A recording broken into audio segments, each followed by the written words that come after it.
Now, from the George McCoy at Warren Allen Sports Desk, a Sports Center update on 1080 The Fan. Jeff Rust with your Sports Center update. First on The Fan, the Blazers in Salt Lake City to face the Jazz in their final road game of the season.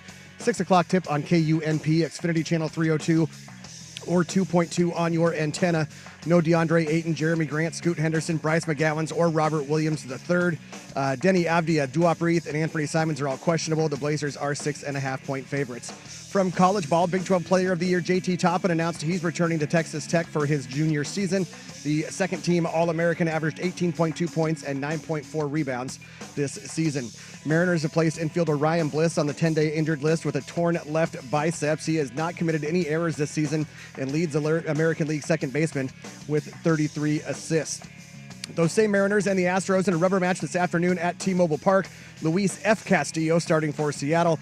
Hunter Brown for Houston. 1:10 first pitch on Root Sports. The Mariners start the day last in the AL West. It is getaway day in the Big, so you got free baseball in Pittsburgh. The Cardinals and Pirates are scoreless in the bottom of the 10th. Bottom of the 7th from Queens. Marlins lead the Mets 2-0.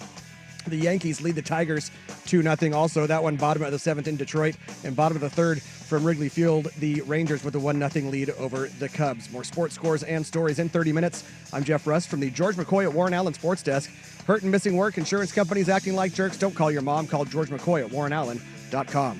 The Fan Merch Locker has a new black 1080 The Fan hoodie, as well as classic long and short sleeve tees. Get yours now at 1080thefan.com.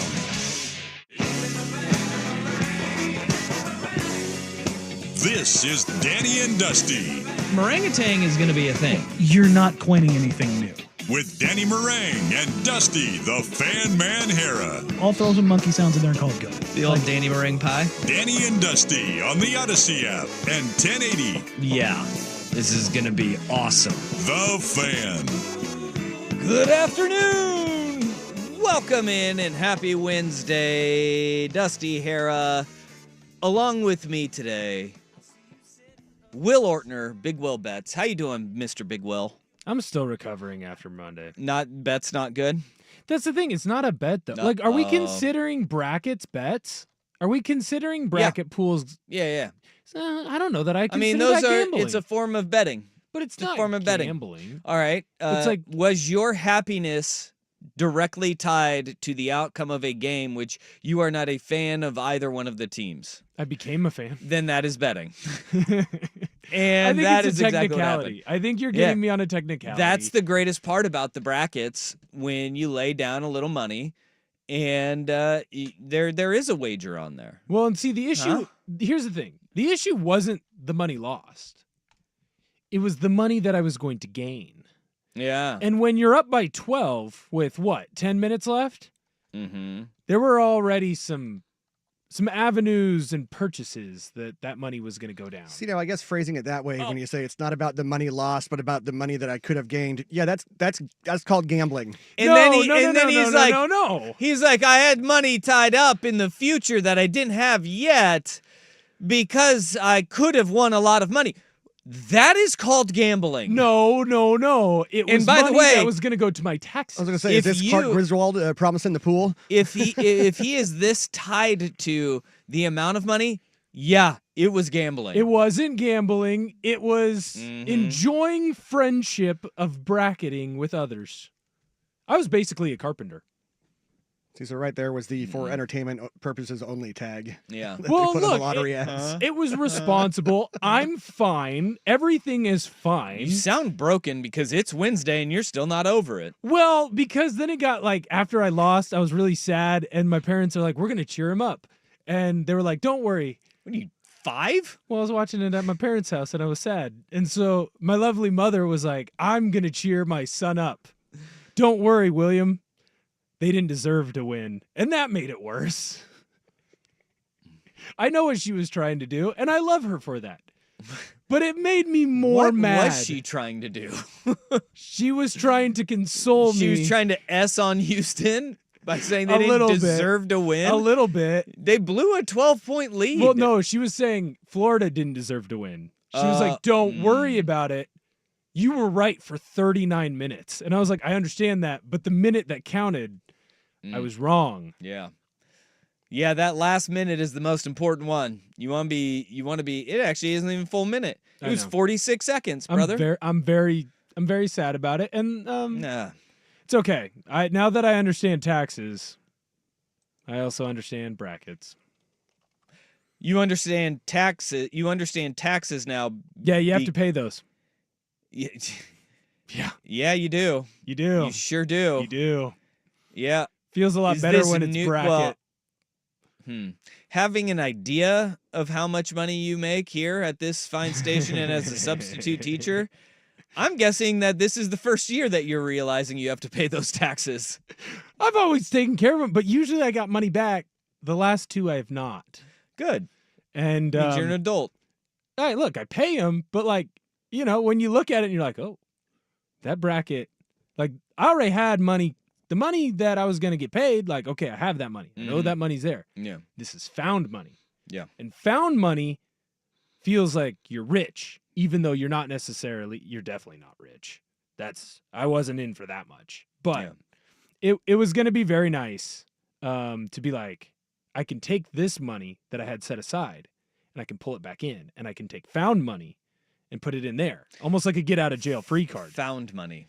Found money. Couch Found cushion money. Mm-hmm. Yeah. You were gambling. Gambling winnings. Yes. No. I didn't go to a kiosk. I didn't do it online.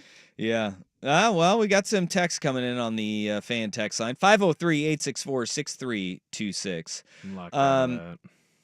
A couple things here. Rufio's in. You only have to pay taxes if you make money. Chess, not checkers. Yeah, I'm trying that. Mom, in an attempt to make you happier, she should have at least have you a homemade cookie when she gave you that comment.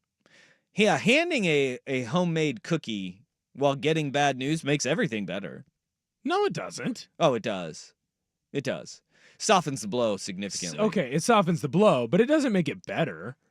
Like any kind of That homemade... is making it better. Softening the blow is literally making it better means it goes away. Well, Like that just gets pushed down. Are you concussed? I think Probably. we are in a Will Ortner I squatted pretzel today, right maybe. now. It's possible. Well, because making it better makes it seem like it's gone in my head. Like if like you come in, you're like, Will, I got a boo-boo. Like, okay, here, boo-boo's gone. I made it better. It's fixed. Yeah. Okay. That wouldn't have made it fixed. Now, another text is bringing up a good point. Are we in a situation here where, you're back to steaks at the Dollar Tree? No. Did it hit you that hard? No. Okay. No. All no, right. No. There's a gambling fund. The gambling fund is fine. Okay. All right. Hey, I'm just saying. March Madness I broke even. Yeah. Yeah. I've learned to always say that. Will paying 2024 taxes with 2025 winnings that he'll have to pay more on in his 2025 filings is a vicious cycle. I don't think that I was going to win enough of that to have taxes on it. Yeah. You got to win a certain amount, and I don't think it was that much. I don't know what that number is. I've never won that much. I don't think it's a lot, brother. It doesn't matter. They notify you in the old. I was going to say, it doesn't matter. Didn't win. DraftKings app. Didn't win. I do. Yeah, Yeah. they'll let you know. I was going to say, this bracket, I'll let you know. the bracket wasn't through the DraftKings app. It doesn't matter. I didn't win anyways. All right. No, Well, no new taxes. Here's a big question. You Yeah. are what, 20? I'm 27. 7 years old. 27. Did you fire off a tweet to a college student because of the outcome of a basketball I game? did not. Good. I did not. Good. I have, That's good. That's good. It's progress. to my knowledge, Mm-hmm. I don't know that I've ever DM'd someone that I did not know. Well, that's good. I don't know that I've ever DM'd someone that I'm not friends with. That's good, but it's also a key indicator as why you're single, man. You need to shoot your shot more, bud. I don't know that that's the way that I'm going to go about it. You Dude. need to meet me in person. Gotta cast a wide net. Yeah, well, dude. no, but my wide net is like I go out and I do things. I'm out with the people. I need to be out with the people. You need to meet me in person.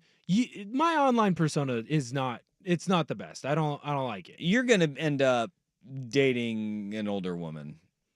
With that Hasn't happened mentality, the young people don't go out in the same way. You know? Yeah. Well, I'm also kind of aging out And of certain spots. Look, too. I'm also gonna throw this one at you. Mm. Oftentimes you meet someone at a bar. That's not the one. That truer words have never been Wife more and I met spoken. working at a bar. See, that's different though. You guys were working. You guys were working at the bar. Yeah. You know, it's trauma bonding when you're working in this service industry. And you guys found a common denominator, which was I'm gonna go out for a smoke. You want to go? hey. It's how every great love story starts right there. That's fantastic. When did you quit smoking, Rust? When we were pregnant with the first kid. When she was pregnant with the first kid. Well, you know, Yeah. He Yeah. played a part. it's a somewhat shared experience. Yeah. Yeah. But yeah, so what that would have been October 9th, 2011. Oh, wow. Yeah. Nice. Hey, that's a good run for you, man. 14 years? Yeah. All right. That's fantastic. You ever miss it? Not really. Oh, good. I mean, there are times where like I see where it gets maybe a little rough, as if you're watching a TV show or a movie where everybody's just constantly smoking, and it's like, cigarette. But Yeah. Oh. you never really had a Did you go cold too big of a turkey? hankering one. Yeah. Nice. Mm. Yep. No patches, no gum. Chewing on cocktail straws. Oh, hey. All right. I That's did the way that, to and do I it. Don't smoke. I never did. Well, now you can quit Yeah.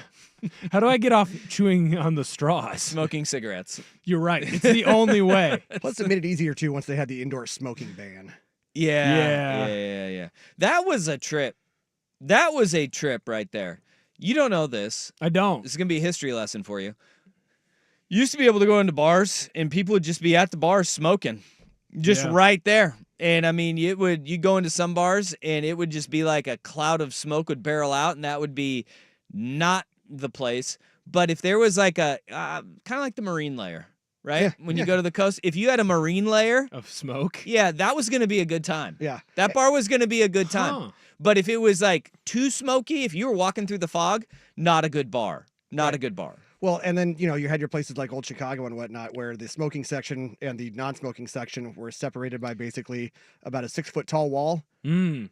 but open up top. My favorite was Sherry's, where you had the booth and then a 2-foot plexiglass on the other side of the booth, and that was the barrier. That was the smoking section? Like, this Yeah. is the That was- smoking booth. You can smoke in Yeah. here. They'd be like, smoking or non? You'd be like, non-smoking, please. We're going to sit you right here. Right next to these right, smokers. Right next to Ethel and Midge and Walter, who are just housing these cigarettes. Sitting here playing bunco. Like they got a sausage in one hand and a cigarette in the other, and they're just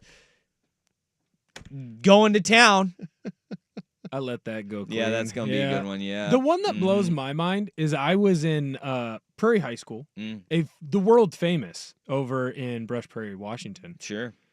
My uncle and my dad were pointing out to me where the old smoker section used to be. Like, you could be in high school and then be like, I got passing period. Plenty of time for me to go smoke a spirit. Yeah. And then you run over there, and then your teacher follows you, and they're like, hey, can I bum one? Like, that blows my mind. That's bonding. Hey, whatever works. However, you got to get the A. Yeah. Like, I understand that. When did they start banning smoking indoors? When did that happen? That would be 2005 or 6. Probably It was somewhere around right. there, yeah. It was right. It was in Right the around aughts. when I turned 21. But I had the experiences of going into bars and it being very smoky at a legal age. Leftover smoke? Yeah, but I do remember there's this place on the SOU campus. It's called Omar's. It's a steakhouse and bar, and it's like on the campus. When they did the no smoking ban, Mm-hmm. people walked in and were like, "This is what this place looks like."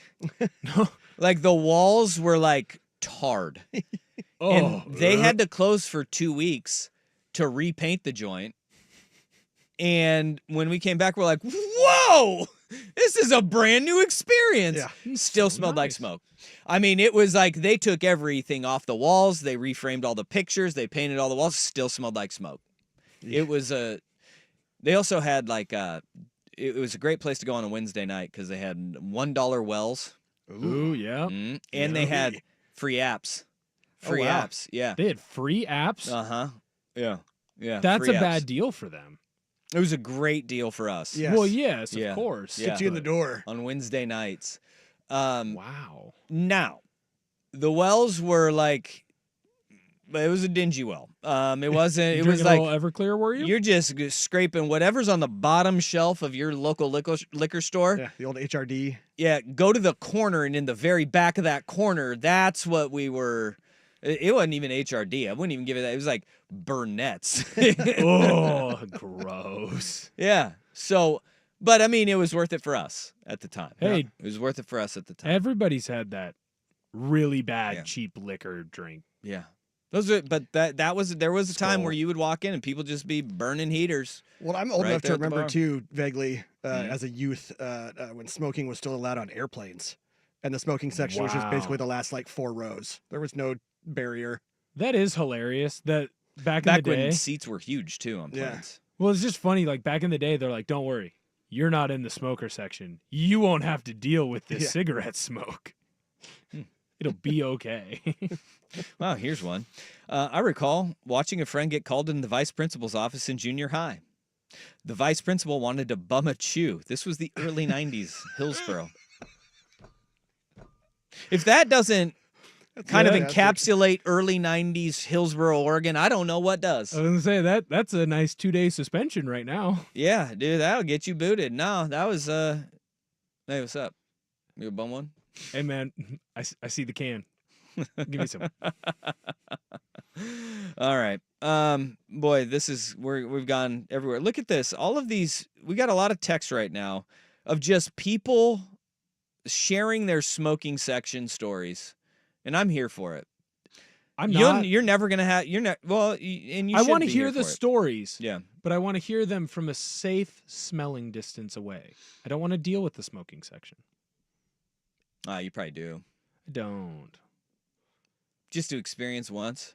No. Mm. But hey, I will say this: like, it's better than the vaping section. There you go. I remember elementary school. There's like this picnic table out back, and I was always like, why is that even there? Smoker section. One day, came in late to school, and we went like around the back.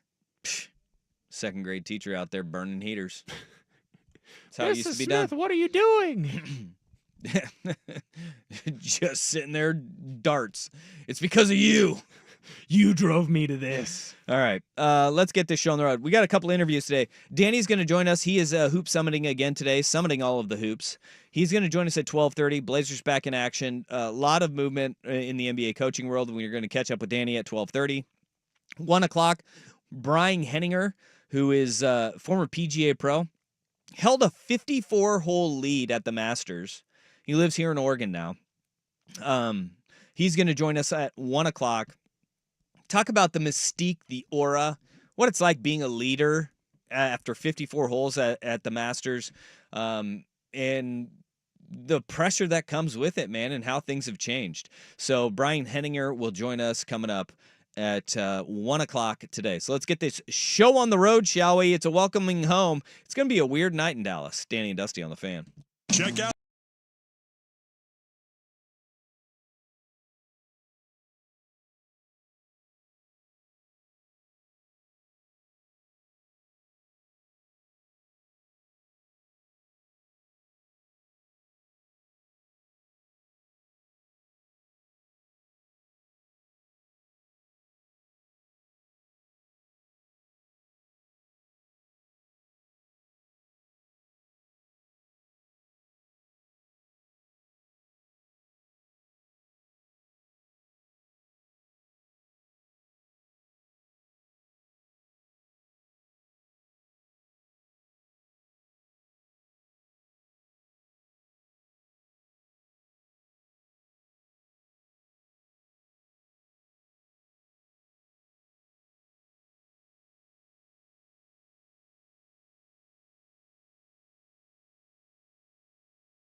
cigarette in the other, and they're just going to town. Oh boy, That's a great drop. that's bad. That's a good one. That's Golly. Danny had a pretty rough one the other day. Yeah, some of them can be bad, man. Out of context, that even in context didn't sound great. That's what you get when you talk for a living. All right, tonight is Luka's return to Dallas. This is going to be awkward for everybody. It's going to be Yes. 4:30 on ESPN.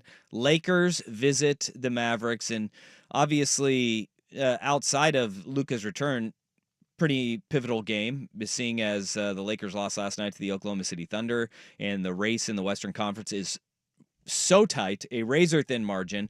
Dallas still clinging on, and they're going to be locked into that 10 spot. But the drama behind it all, Luka's return and the reception that he's going to get is going to be really interesting, because Mavericks fans aren't upset that Luka left. It's that the team traded him away. They're not mad at Luka Doncic. This is such a weird situation for a fan base who loved their star player. He loved being in Dallas, and now everything changes because Nico Harrison was like, no, I'm done with it. We're going to go a different direction. I will be really interested to see how this plays out tonight and where the boos are directed. I'm going to be glued right now because the Mavs just tweeted out they're selling these shirts, or they're giving away these shirts that essentially say, thank you, Luka, thank you for your time, all in his native language, which I think is a really cool thing by the organization. But it also feels like, hey, I just got in trouble with my significant other because I cheated with Anthony Davis, so here's some flowers for you. Yeah, and it's a cool gesture. I don't think this is going to go over well No, it with is the not. fan base No. that they have on every single seat in the arena in Slovenian. Thank you. Thanks for everything. Is that what it says? I believe something like that? so, along those lines. That isn't going to go well. Their fans are still pissed, and they have every right to be upset about the way that it went down and the fact that they get Anthony Davis, and literally one game in, he gets hurt. But this is, and I wonder if when they introduce the starting lineups, he's going to get a roar. We know that. Right. But you always go visitors first and then the home team. Does this mean that we are going to see boos for the Mavericks? Is it going to be boos for Anthony Davis? Because they're going to roar for Luka. 100%. Is that how they show their disdain? Because Nico Harrison will be in that building. He's going to be the hardest man to find in that building. Yeah, he's going to be hidden. If he can be up in the owner's booth, that's where he's going to be. I don't think that they boo Anthony Davis because it's not Anthony Davis's fault either. Nope. Like when we've seen movement in the NBA, it's the Kevin Durant. Hey, I want out. It's Jimmy Butler. Hey, I want out. And it gets dragged out forever, and that's why you hate the player. This wasn't dragged out. This was Rob Pelinka and Nico Harrison meeting together and just being like, let's solve this trade. Let's move this piece. And so there's no reason for anyone to be mad at Luka. I wonder, and if I was any of the other teams in the West, this is where I'd be fearful. Yeah. Since Luka's return, he's been good. He hasn't been Luka good, right? He's had 30-point games. He's had triple-doubles. But then he's also had games where he can't hit a shot. He's had games where he has lots of turnovers. And he just had a game where he's chirping at a fan and he got kicked out on what a lot of people think is a bogus call by the ref. I thought it was last night. I too, thought it was bogus. Oklahoma City. But here's the thing with Luka. Luka is known for chirping at refs, right? Yes. And when you have that reputation, your reputation follows you. See John Morant and everything that he's been going through. Draymond, 100%. But he has got to, when you drop an F-bomb towards a fan, you should probably make sure that the ref isn't right there because you're gonna get teed up. Fair. But is this what finally wakes Luka up to being back to Luka? See, I will be fascinated to see how the emotions how he handles the emotions, and or do they handle him, right? Because he was phenomenal last night.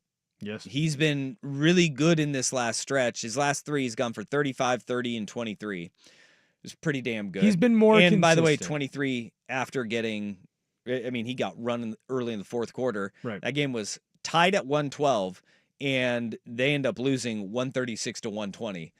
Luka Doncic would have made an impact down the stretch of that game. Mm-hmm. I have a feeling. Science. But will the emotions of being back in Dallas grab him a little bit too much? Because it is going to be an emotional day for him, whether he wants to admit it or not. Mm-hmm. There's going to be a lot.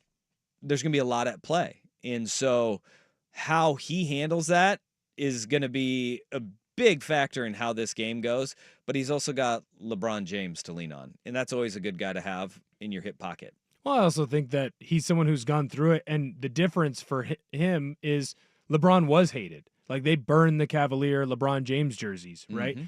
Obviously, there wasn't as much backlash when he left Miami, but there were still people upset with him when he left Miami. So if someone's going to know how to handle the situation, it would be LeBron. But again, Luka's starting to get back to where he was. He still had his moment, like against Golden State the other week. He completely disappeared in that game, in a game that they really needed to have. Jimmy Butler stepped up, right? Steph Curry stepped up, but Luka didn't. Luka's starting to get back into where he was. And if Luka gets upset and Luka gets mad, there's only one other player in the NBA that's better than him, and that guy's in Denver right now. I will be on board for, and I do not like the Lakers. I will not root for the Lakers, but I'd be on board for a Luka Doncic 50-point game tonight. Shove it in Nico Harrison's face. Watch him get cheered. And watch Nico get booed off the floor. Watch him have his first dunk in 3 years on AD. I'd be here for it. That would be I'd be here for awesome. Danny Marang is summiting the hoops at the Nike Hoop Summit, and we will talk to him. The Blazers back in action tonight against the Utah Jazz. Michael Malone fired yesterday. David Adelman is the interim head coach in Denver. Are there any tea leaves to read with the Portland Trail Blazers and Chauncey Billups' future? That coming up after Rust with SportsCenter. Now, from the George McCoy at Warren Allen Sports Desk, a SportsCenter update on 1080 The Fan. First on The Fan, the Blazers are in Salt Lake City to face the Jazz in their final road game of the season. 6 o'clock tip on KUNP Xfinity Channel 302. That's 2.2 on your antenna. No DeAndre Ayton, Jeremy Grant, Scoot Henderson, Bryce McGowens, or Robert Williams III. Denny Avdia, Duop Reith, and Anthony Simons are questionable. The Blazers are 6.5-point favorites.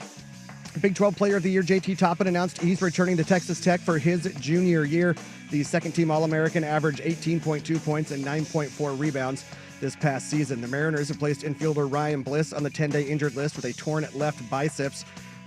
He's not committed any errors and leads American League second baseman with 33 assists. Those same Mariners and Astros in a rubber match this afternoon at T-Mobile Park. Luis F. Castillo starting for Seattle, Hunter Brown for Houston, 1:10 first pitch on Root Sports.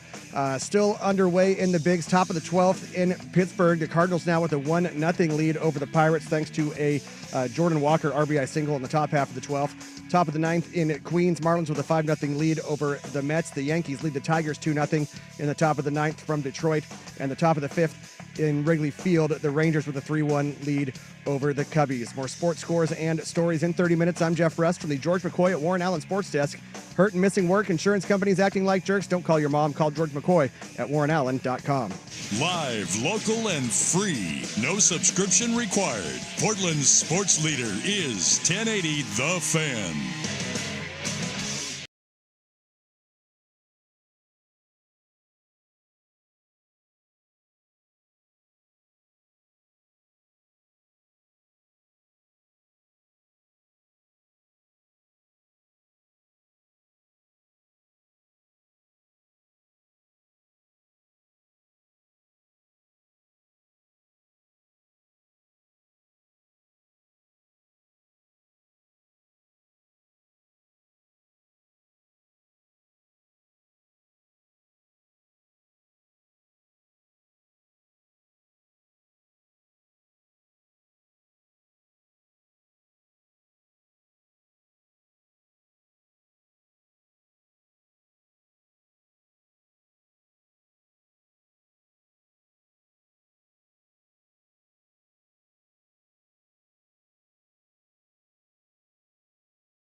All right, Danny Meringue is out. He's been summiting hoops the last 2 days. Nike Hoop Summit coming up this Saturday in Moda Center. Team USA versus the world.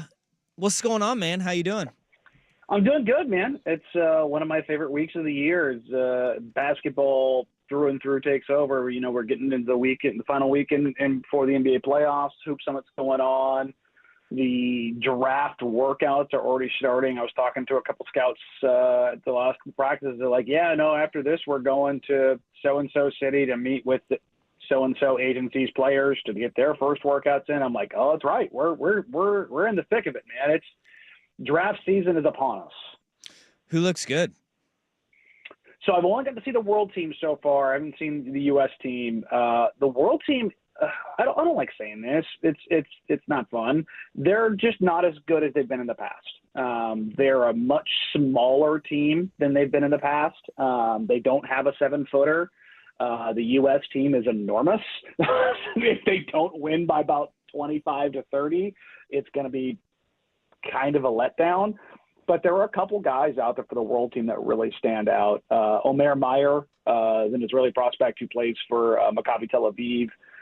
He's 2 months older than Cooper Flagg. He looks like a grown man, very strong, very high IQ, feel kind of point guard, very good shooter.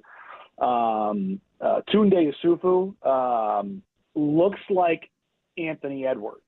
He's 6'5", built like a truck. And I think Edwards is kind of like who his guy is in the league right now because he wears number 5, has the elbow band, has the same haircut, and coincidentally enough, has the same build and crazy athleticism, can really shoot the ball. Dame Sarr, no relation to the other Sarr brothers, is a 6'6", 6'7" wing out of Italy that is just – he looks like a basketball player. He's incredibly smooth, slithery, very explosive.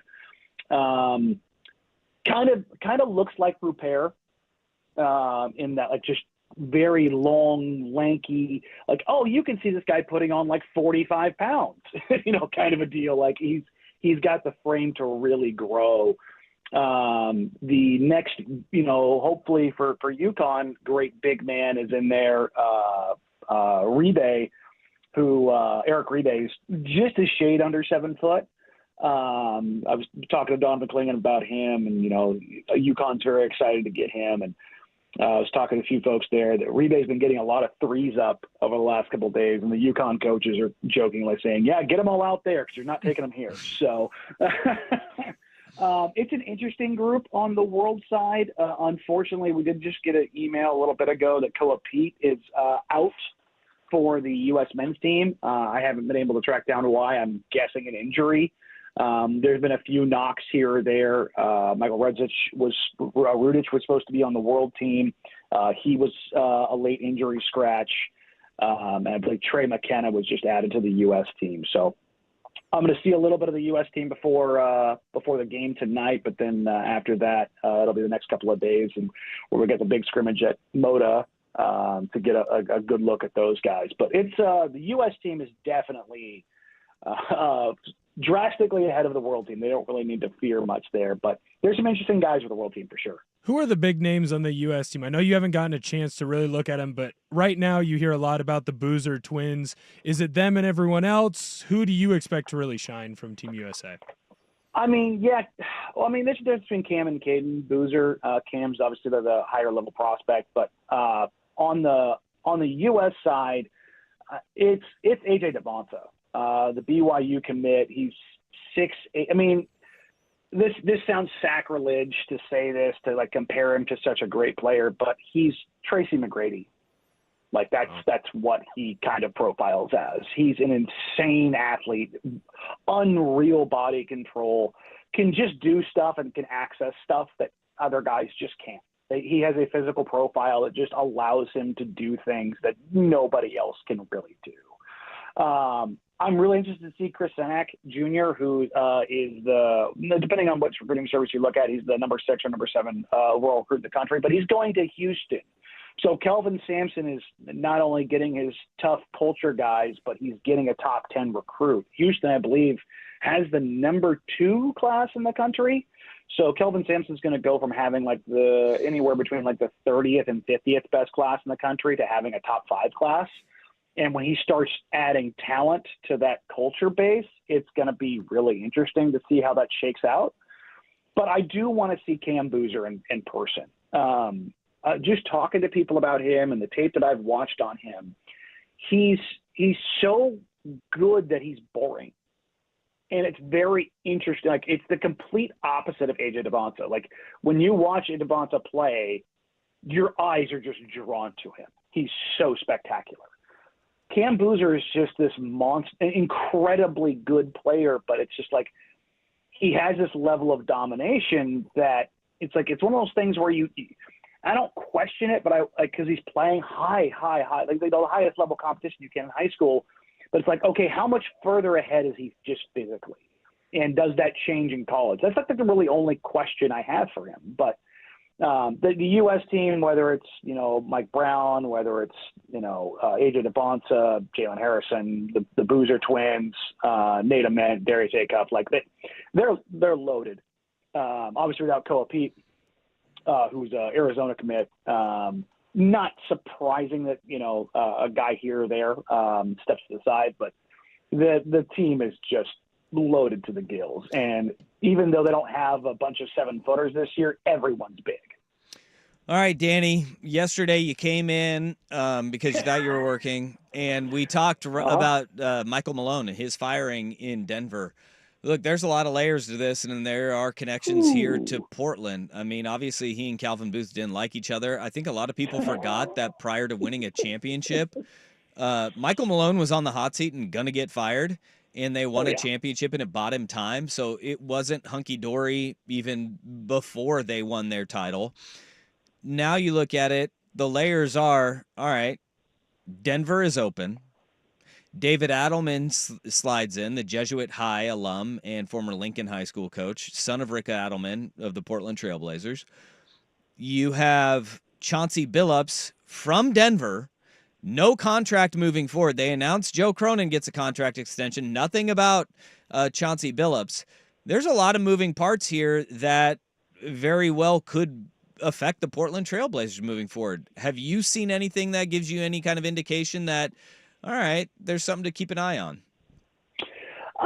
Yes and no to an extent. So, yeah, the Joe Cronin contract extension is certainly something that, raised an eyebrow in the sense of, they didn't do Chauncey's as well at the same time. So that seems like the time, like if you're going to fire your GM and head coach, you do it at the same time. Maybe you're going to re-sign him at the same time. Just speaking to people around the team and around the league, I think the Blazers will move on.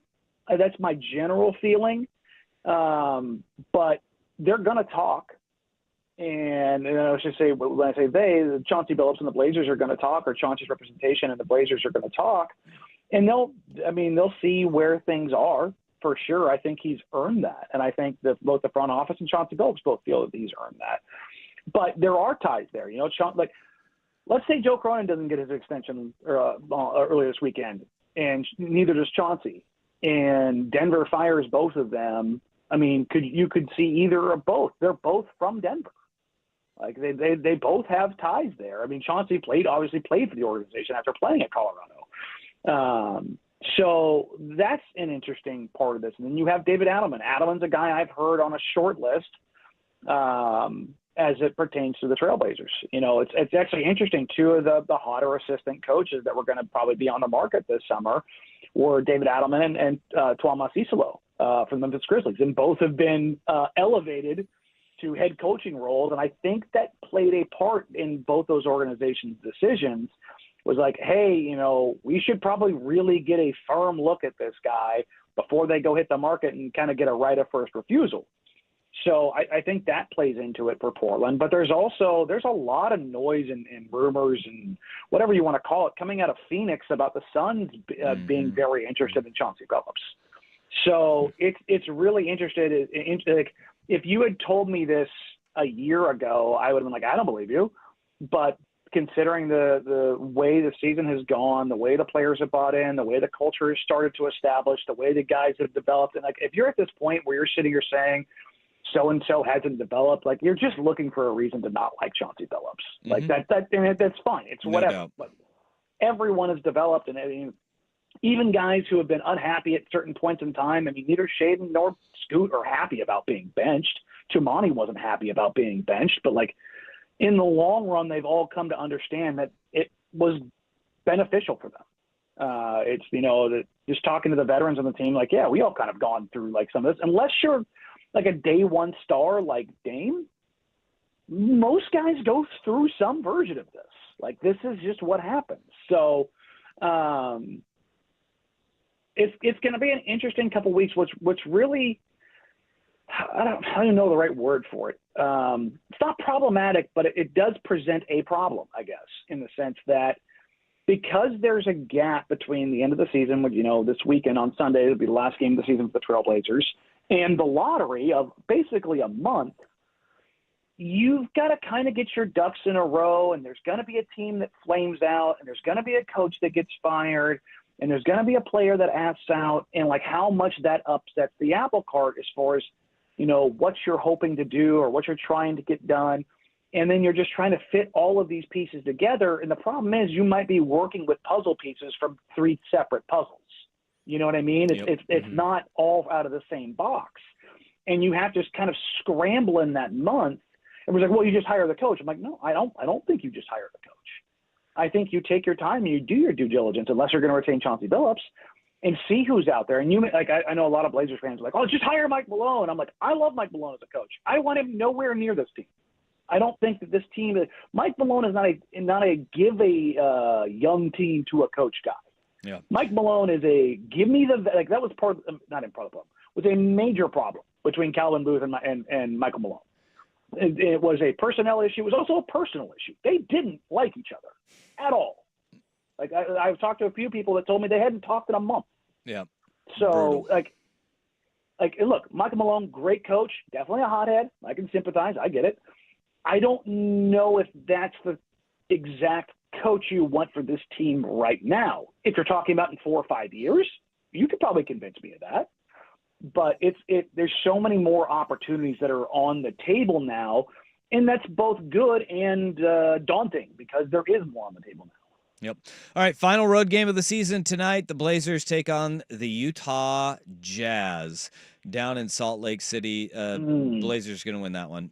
You will be on the Rip City Wrap-Up tonight over on K2.2. So enjoy summiting hoops, and we will talk to you tomorrow when you're going to be back.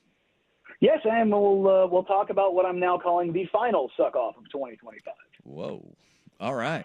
Danny Meringue, everybody. All right, there's the meringue-a-tang. 503-864-6326. Let's unpack a little bit of what he just said there about this final stretch and what it could mean for the hometown team. Danny and Dusty on the Fan.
All right, we just had Danny on. We were talking about the sliding doors of the Michael Malone firing with him at the end of that conversation. And I think he and I are on the same page in this one. And we had Anthony Leverett in yesterday. He was like, dude, Michael Malone is a damn good coach. He really is. And Leverett's made a lot of really good points about him. But Danny's like, I don't want Michael Malone anywhere near this team. I wouldn't go that far. I think if he wants to be the coach of the Blazers, don't think it'd be awful. But the thing is, I think people forget how contentious and how rough it was when he had young Nikola Jokic, young Jamal Murray, and his process. It took several years for those guys to get to the point where they were competing for championships. And then it got to the point where these guys are ready. Yeah. Why aren't you in that window? They finally get over the hump. They beat or they win the NBA title in 2023, and everybody's like, "Woof, this seems like things are good." It soured again very quickly, though. Well, you have to remember too, like the reason it soured is because the GM over there, he wanted him to start using the young players, not just Christian Braun, but he wanted them to start using in that younger crew where Malone wanted them to keep guys like Bruce Brown. He wanted them to hold on to some of those more expensive KCP types where they're a role player and you're going to have to overpay them a little bit to keep them in Denver.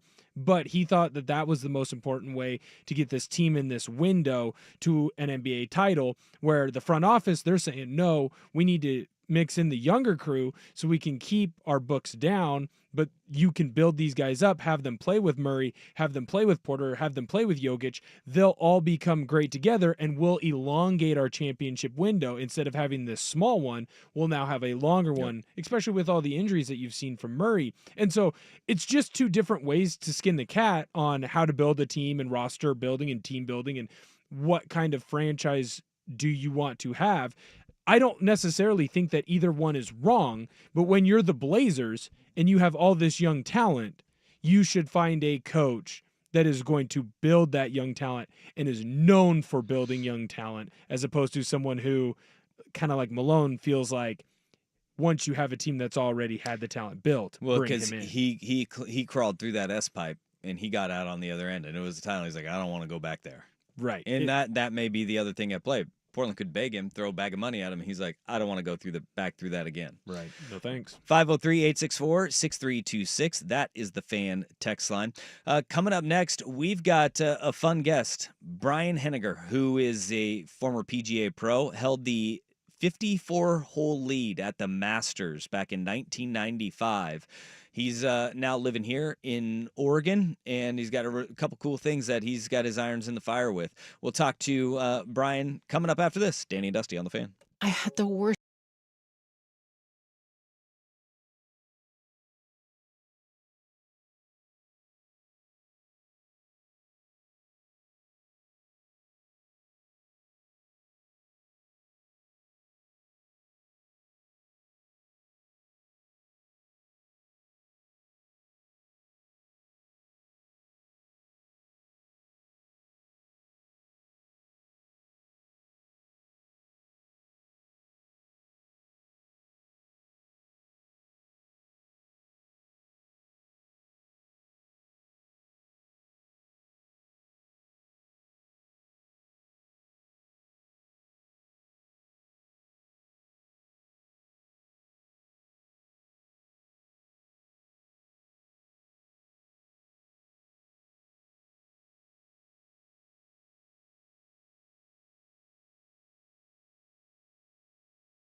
Now, from the George McCoy at Warren Allen Sports Desk, a Sports Center update on 1080 The Fan. Jeff Rust with your Sports Center update. First on The Fan, the Blazers are in Salt Lake City to face the Jazz in their final road game of the season. 6 o'clock tip on KUNP, Xfinity Channel 302 or 2.2 on your antenna.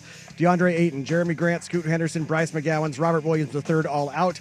Denny Avdia, Duop Reith, and Anthony Simons are questionable. The Blazers are 6.5-point favorites. Big 12 Player of the Year, JT Toppin announced he's returning to Texas Tech for his junior year. The second-team All-American averaged 18.2 points and 9.4 rebounds this season. And the Mariners and Astros in a rubber match coming up in about 10 minutes at T-Mobile Park. Luis F. Castillo starting for Seattle, Hunter Brown for Houston. More sports scores and stories in 30 minutes. I'm Jeff Rust from the George McCoy at Warren Allen Sports Desk. Hurt and missing work, insurance companies acting like jerks. Don't call your mom. Call George McCoy at warrenallen.com. Save the date. Your local Toyota dealers present the 11th annual Fan Golf Classic at Langdon Farms Golf Club on Thursday, June 26th. Keep it on the Fan for details. Danny and Dusty. All right, my rock smashes your scissors. Oh, no, not these scissors, pal. This is a special titanium steel alloy developed by NASA for the space program. These scissors that smash your rock to smithereens. No, not this rack. This rack happens to be kryptonite. With the latest on the Blazers, Ducks, Beavers, and the hottest topics in sports. Hey, what's happening, Norm? It's a dog-eat-dog world, Sammy, and I'm wearing milk-bone underwear. Danny and Dusty on the Odyssey app and 1080. No! The Fan. Hour number 2, Danny and Dusty with you on this, what day is it? Wednesday? It is a Wednesday. Holy smokes. A wrestling Wednesday. It is a wrestling Wednesday. It's Will Ortner in for Danny as he is summiting the hoops at Nike Hoop Summit. And it's also, we got the par 3 contest on the Masters. It's on the TV. We've already had a hole-in-one. Yeah, guys, it's just a beautiful Couple golf holes in course. one. A couple. Yeah, I think you got a Hoagie and I saw that one. and Keegan Bradley. Oh, really? Wow. The Masters gets underway tomorrow, and we got a special guest. Brian Henninger, who is a former pro golfer. He has he lives in the area now, went to USC, but in 1995, he was the co-leader after 54 holes of golf at the Masters, and he joins us now. Brian, how's it going, man? Thanks, buddy. Glad to be on with you guys. It's an exciting week for us, all of us golf lovers. Look, golf, it just ropes everybody in. After the NCAA tournament ends, we all get trained for it is Masters Week now, and it's finally here. You have such a different view on it, though, because as somebody who not just competed in it, but has a top 10 finish in the Masters, and after 54 holes, you went into Sunday as a co-leader. What is it like for you to watch this tournament in this event with your knowledge of the course and your knowledge of just that grind that it is to play at Augusta National?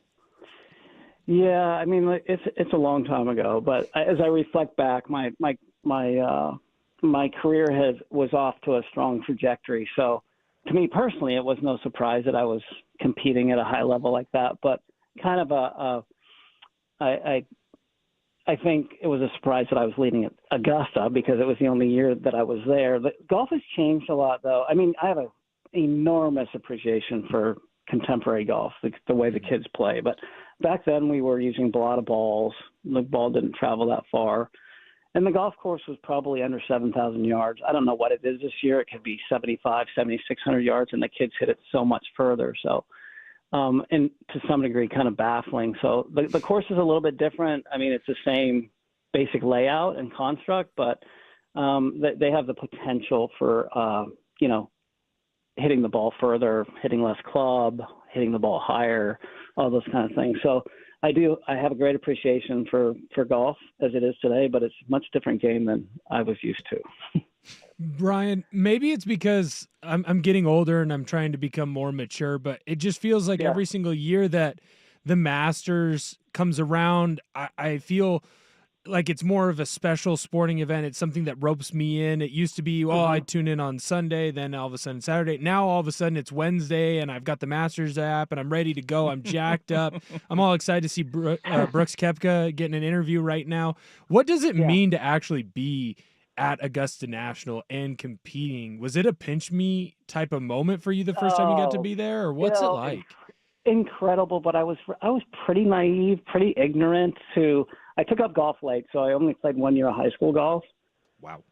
So even though I had my idols like Jack Nicklaus, 86 Masters is my favorite sporting event ever. I mean, he comes from behind, and he was kind of my hero in golf and that kind of thing. But as I kind of remember my first little drive down Magnolia Lane, yeah, it was kind of tears coming down my eyes, going like, I can't believe that I've watched this on TV for all these years, and I get to be part of this incredible experience. It's only grown over time.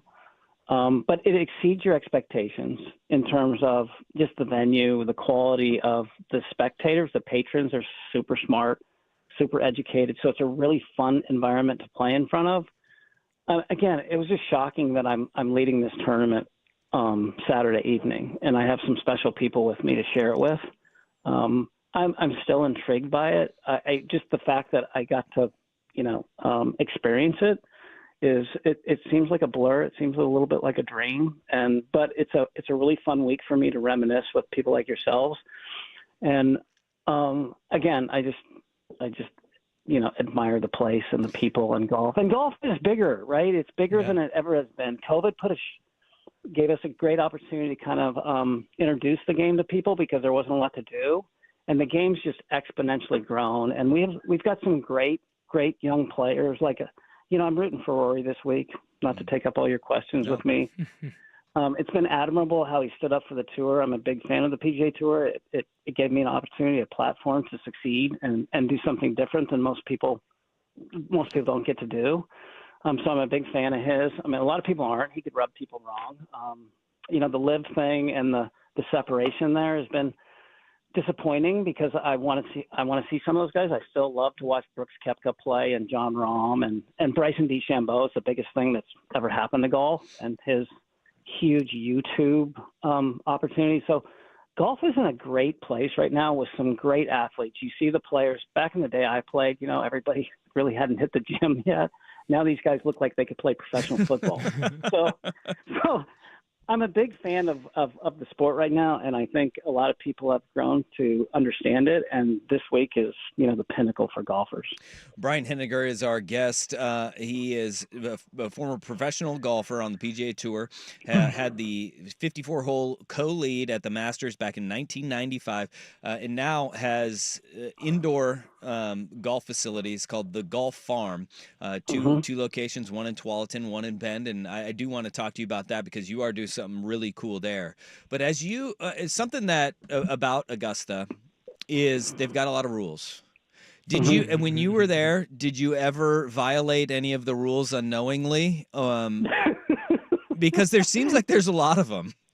Yeah, there is. No, I don't remember any, but I do. One quick story is, again, I'm pretty ignorant to the whole thing. And so when I got there, one of my buddies, I can't remember who it was, said in the morning on Wednesday, said, we need to sign up for the par 3 tournament. And I'm like, what are you talking about? There's no par 3 course around here.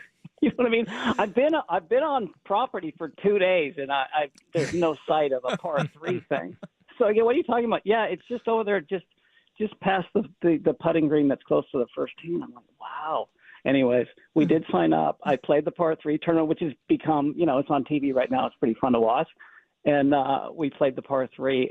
But actually, I think I was as nervous on that tee box. I think it was Gene Sarazen, Byron Nelson, and Sam Snead sitting there in chairs. We introduced ourselves. And it's only like, back then, it's only like an 80-yard shot. And I'm like, I'm going to lay sod over this in a hurry. So as I remember, as far as the rules, I mean, there was probably more rules back in the day, fundamentals, etiquette, all those kind of things. I mean, and so I was kind of familiar, and it was customary to make sure that you took your shoes off, and you didn't say a lot of bad words and all those other things. Now, the other thing is, you said modern golfers, the technology, their physical fitness, that has changed. Is there a part of you that is also like a little bit jealous that they're jet setting in private jets across the world now? And what was that like for you guys on the grind of the PGA Tour back then compared to now? No, it's incredible, and the money's so much bigger. The first year I kept my card, I think I made $125,000, which was, I don't know, I may have finished 120th on the money list. A paycheck making the cut was enormous. I could pay my bills for the week. Now, if you make the cut, you probably minimum 15 grand or something, and exponentially going up. So the money's so different, and most of them are flying privately, so they don't have to deal with the domestic airports and all that stuff. I mean, my body still hurts from schlepping my bag around at airports trying to catch plane flights. But I train a lot of young athletes that have the ambition to do what I did, and I wouldn't trade my experience with golf for anything. I mean, I was a grinder. I was a warrior. I was an underdog. I was a journeyman, and I played a lot of mini tour golf, and I went through a lot of qualifying schools, and I got to participate on the PGA Tour, and then ultimately I played 5 years on the Champions Tour. So I had a life fulfilled. Despite not making a bunch of money playing professional golf, I loved every minute of it. I would do it again tomorrow. Now you have pivoted and you are on the instruction side now. The golf farm is really cool.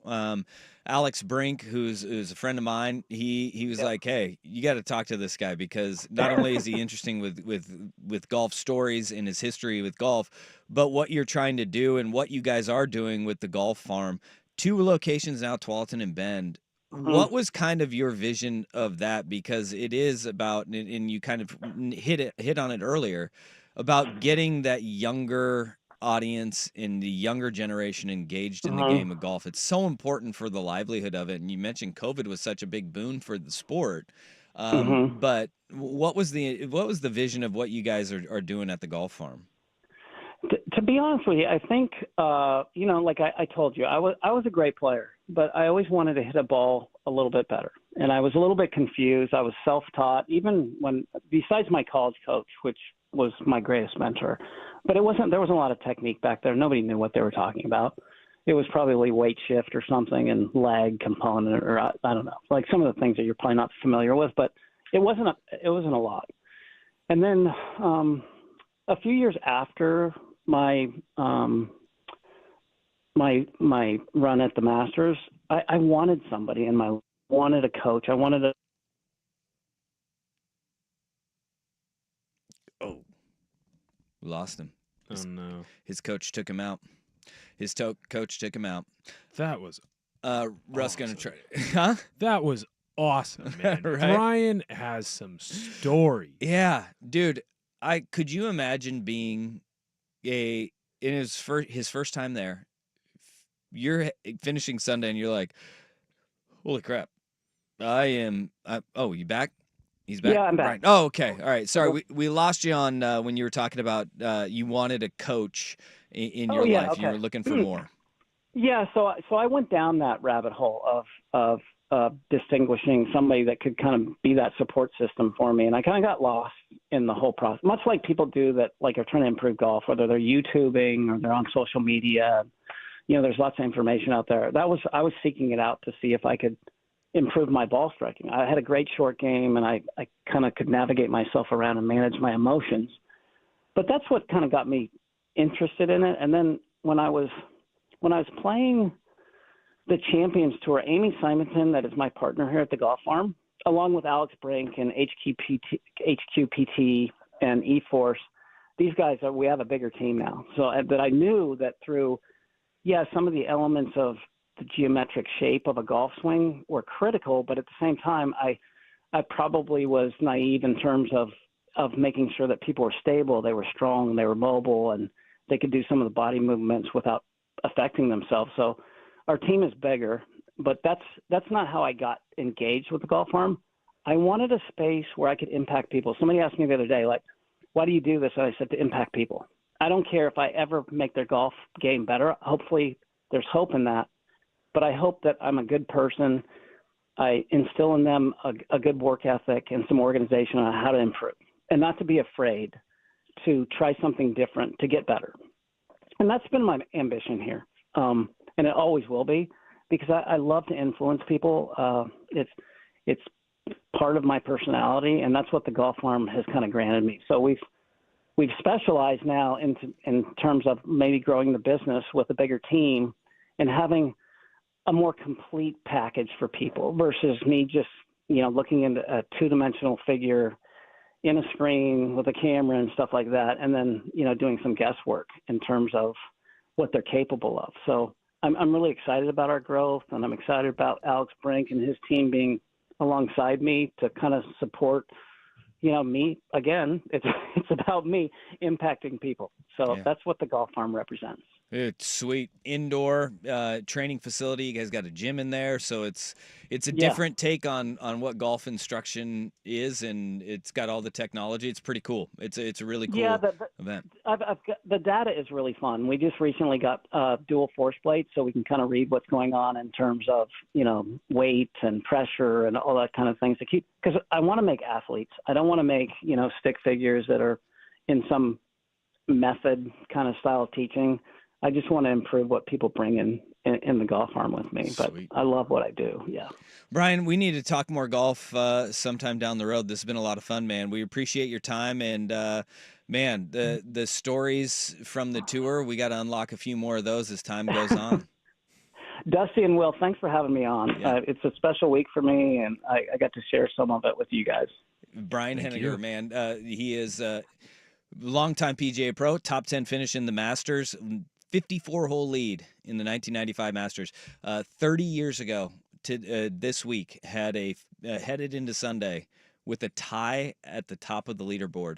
And he touched on it, though, and that's where we were going after we lost him, is that pressure of, of not knowing. He mentions Byron Nelson, Sam Snead sitting there on the first tee box at the par 3. You think it's bad when you're, playing with somebody you've never met before? How about having some of the biggest names in golf just sitting there watching your tee shot? Even the pros get rattled by it. That would be crazy to go through that experience.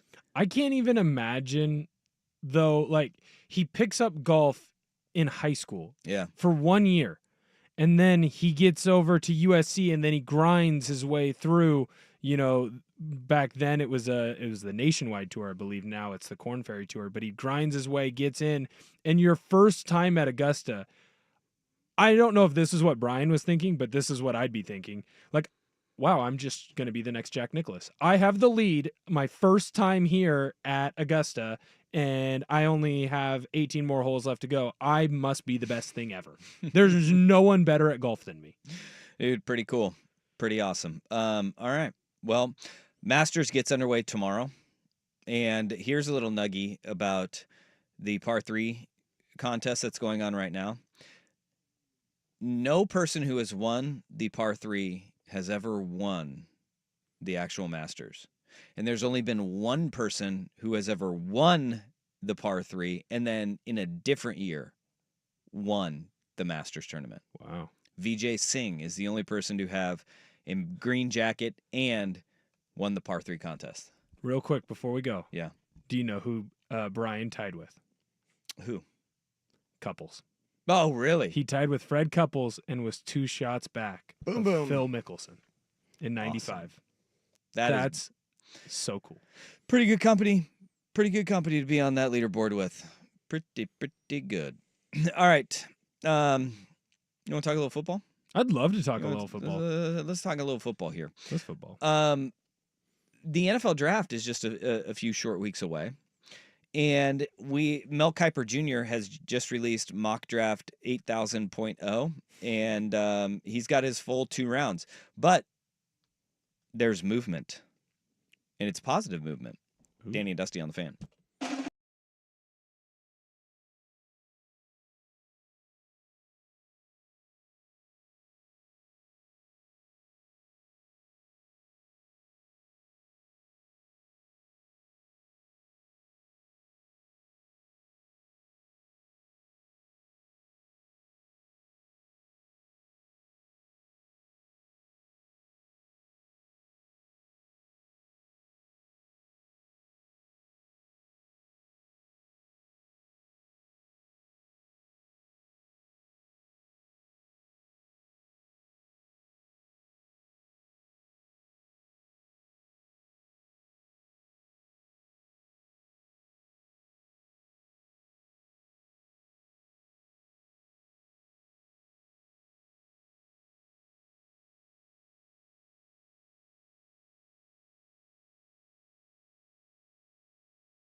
Mel Kiper Jr. has his new 2-round mock draft posted today. Because one isn't enough. Yeah. You know what I'm glad he's stopped doing? Is he stopped doing like 1.0, 1.1, and then all of a sudden he just jumps to 2.0? I don't get it. 1.75. I never got that. And maybe it might be that there's not that pressure anymore that Todd McShay's gone. Quietly, Todd McShay no longer with ESPN. I think he's with On3 now. No, he's with The Ringer. The Ringer now. Yeah. It's actually a pretty good, decent little show. I like Decent little McShay. program. I like McShay. But they got Matt Miller now too at ESPN, so I don't feel like it's as the competition is hot and heavy with Kiper. So I don't feel like he's numbering his mock drafts anymore, and I'm okay with that. He's just saying, hey, here's the new mock draft. Nothing is really changing at the top. He's got Cam Ward going number 1, Travis Hunter 2, Abdul Carter 3, Will Campbell, the offensive lineman from LSU, number 4 to New England, Mason Graham to the Jags at 5, and then Ashton Genty up to 6. He has Shedeur Sanders dropping down to 9th in this draft, and that's something that we need to talk about is some of these guys that we don't necessarily trust. But there's some interesting movement, though, near the bottom of his first round, as there are now 2 Oregon Ducks in the first round of the NFL draft. Coming in at 21 to the Pittsburgh Steelers, he has Derek Harmon going to the Steelers at 21. For the life of me, I do not understand why Derek Harmon is not like in the 15 to 20 range. Now, 21 is not that far off from that. Right. But it just doesn't seem like you see him there ever. And he is a guy that he's a big body, run stopper, but also creates and generates pass rush from the interior, getting double teamed the entire season. The only thing that I can think of is the position more so than it is his skill level. Mm-hmm. Like, there's already 2 big name defensive tackles, the 2 Michigan guys, right? Well, and that was the problem, is that he was second team all Big Ten because of Kenneth Grant and Mason Graham. Right. Yet I would make the argument at times he was better than both. Well, maybe not Graham, but better than Grant at times. Yep. That his play that he has against Ohio State, he defeats a double team, gets into the backfield, hits the Ohio State running back. I can't remember if it was Judkins or Henderson. Travion Henderson. Smokes him, takes the ball out of his hand, a la Jadeveon Clowney. And the reason I think it's better than Jadeveon Clowney's is because he defeats a double team. Clowney, they have a misassignment. He goes through scot-free. Derek Harmon is unbelievable. That but turned that game, too. It completely got it back to where the Ducks needed it to be. The difference, I think, though, is what do people talk about when you go into the first round? You either need to get a quarterback or you need to get a pass rusher or someone to stop the pass rusher. And Harmon's position at that defensive tackle, yeah, there's a little bit of a pass rush, but for the most part, he's a run stopper. And so I think it's more so, it's not his skill level. And there are going to be players that are drafted ahead of him that he's better than, but his position value is what's going to push him out of the 20s. Would I be shocked, though, if a team snuck up and grabbed him at 18 or 19? Nope. No. He fits perfect, though, with Pittsburgh. He does. That'd be a good fit there. They're aging up front. You get a little bit of youth injection in there with Derek Harmon. So he has been the guy that most people have had mocked as a first-round pick. Kiper has a second Duck coming in at 25th. He's got Josh Connerly going to the Houston Texans. Obviously, their ability to protect C.J. Stroud is going to be paramount. That's the number one thing that they need to address this offseason. And when you trade away Laramie Tunsil, that obviously changes what you need and where you're going to go at the back end of the first round. Connerly is, he's a ballerina. He is a big, athletic, physical monster, and there's one bad clip of him at the Senior Bowl. It's the only bad clip he had. Well, the rest of that week was the defensive players in the Senior Bowl voted him the best lineman in the Senior Bowl. Mm-hmm. And that's voted on by the guys you're going up against. So Connerly He has got it. There is now a need in Houston at tackle. Get Young there. Match up a tackle with your starting quarterback in their career arcs and trajectory. So he has Josh Connerly into the first round at 25th to the Houston Texans. Has anyone had a better rise or a more drastic rise than Connerly in this season? Because I remember looking at it before this Oregon Ducks season started, and Connerly was going to be someone that was drafted, but they were talking about him possibly being a day 3 guy. And now, after the year that he had, and the most important game for him, I guess most 2, it's the game against Ohio State at Autzen, where you're going up against JTT and you're going up against Jack Sawyer. And as good as those 2 are, neither one of them, you'll notice, is projected in the first round. They're great, and combine them together, you're not going to see that type of defensive end talent together in college too often. And he shut them both down. But the game where he made his money, it's the Big Ten championship game. Yeah, because Abdul Carter ran away from him. Abdul Carter is going to be probably the second or third player picked in this draft. I would assume he's going to be drafted before Hunter, so he will be the first non-quarterback drafted.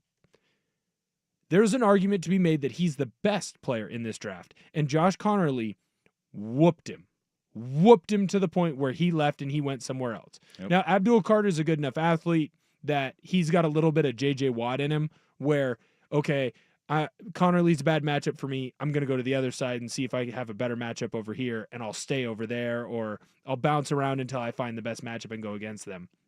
But I don't think that, aside from maybe Dan Lanning, this was a more impressive year and a more important year for a person in that organization with the Ducks. You Canadianize organization.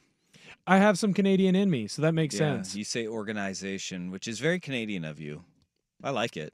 It's a good. Grandma Evie was born in Saskatchewan. It's a good curveball.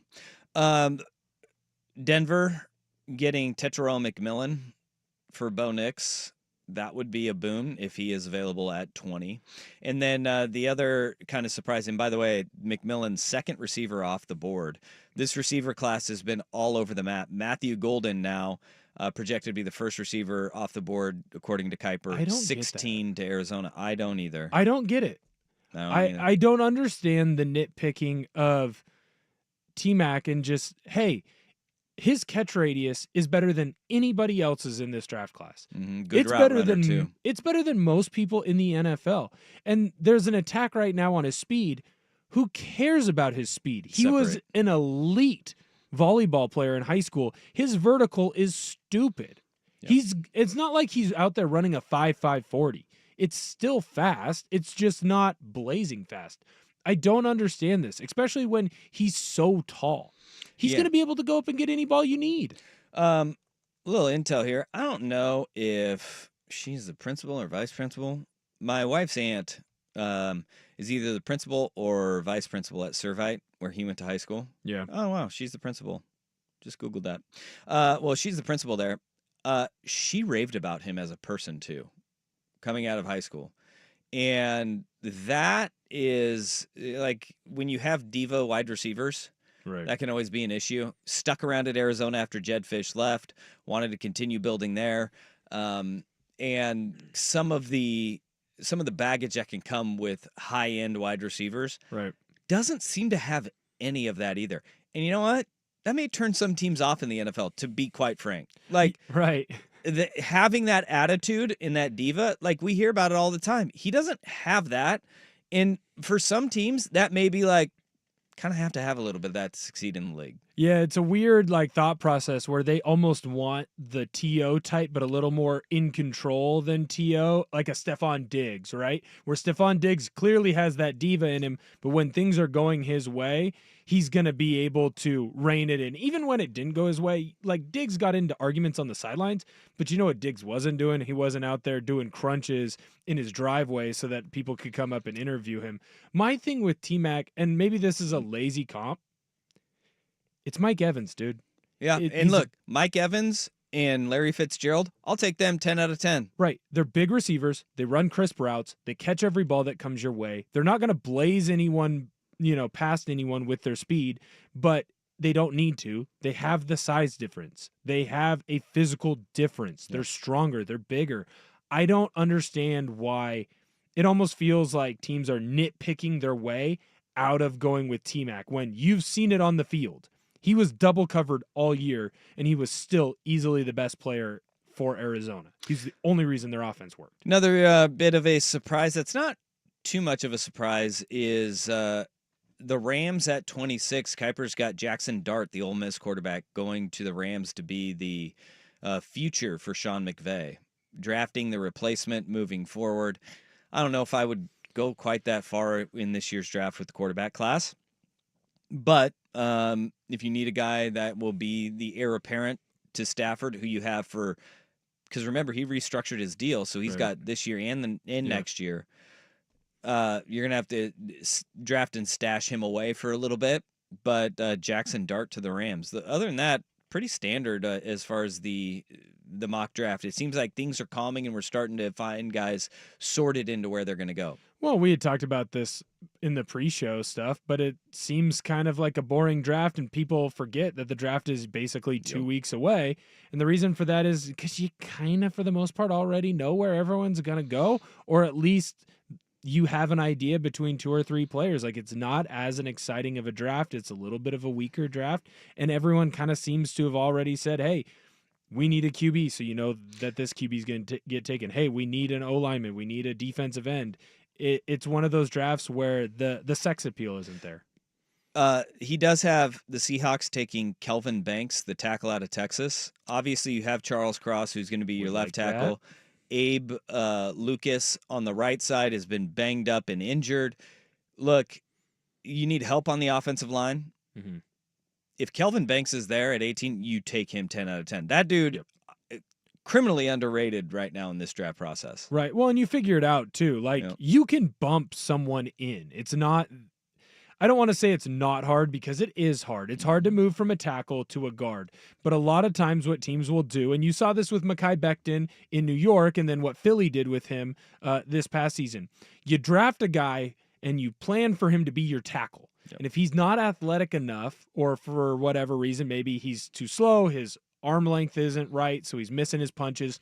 If he doesn't do well at tackle, you can bump him into guard, put an extra 10 to 15 pounds on him, and the thought process is now, well, you'll have a more athletic guard. He's just not quite athletic enough to be a tackle, but he can be a great guard. The other player that you see on a lot of other mock drafts that Seattle taking, it's that Gray Zabel, the guard slash center, North Dakota State. You can't go wrong with either one of those. I think if you are a Seahawks fan, you want to see success, it's clear where and what position group they have to build from. And they took a risk. They went after guys in free agency, and they didn't get to sign any of them for whatever reason. So you have to build it now through the draft, and you're hoping that Seattle finally has some success there, because they really haven't. All right, let's get to our worst day on the web. This is a bad one. It's not because he got sick. It's how he got sick. First is Russ with SportsCenter. Now, from the George McCoy at Warren Allen Sports Desk, a SportsCenter update on 1080 The Fan. If you've been arrested for DUI, you need a team of attorneys into whom you can place your trust. Call Reynolds Defense Firm today, online at reynoldsdefensefirm.com. First on The Fan, the Blazers in Salt Lake City to face the Jazz in their final road game of the season tonight. 6 o'clock tip on KUNP, Xfinity Channel 302 or 2.2 on your antenna.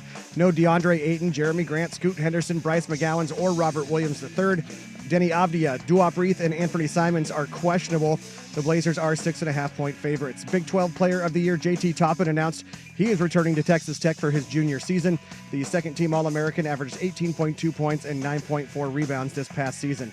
Mariners have placed infielder Ryan Bliss on the 10-day injured list with a torn left biceps. He's not committed any errors this season and leads American League second baseman with 33 assists. Those Mariners and the Astros in a rubber match this afternoon at T-Mobile Park. It's the top of the second, and the Astros now with a 3-0 lead. Jake Myers and Cam Smith each with RBI singles. More sports scores and stories in 30 minutes. I'm Jeff Rust from the George McCoy at Warren Allen Sports Desk. Hurt and missing work? Insurance companies acting like jerks? Don't call your mom. Call George McCoy at warrenallen.com. More, please. Golf in the Northwest with Jason Swigart is back. Saturdays at 8 a.m. before the Sinner and the Saint on Portland's sports leader, 1080 The Fan.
With Danny and Dusty on Odyssey and 1080 The Fan. Man, that sucks! All right, it's now time for our worst day on the web, which Jeff Russ would say is me right now because we should have broke 2 minutes ago for this segment.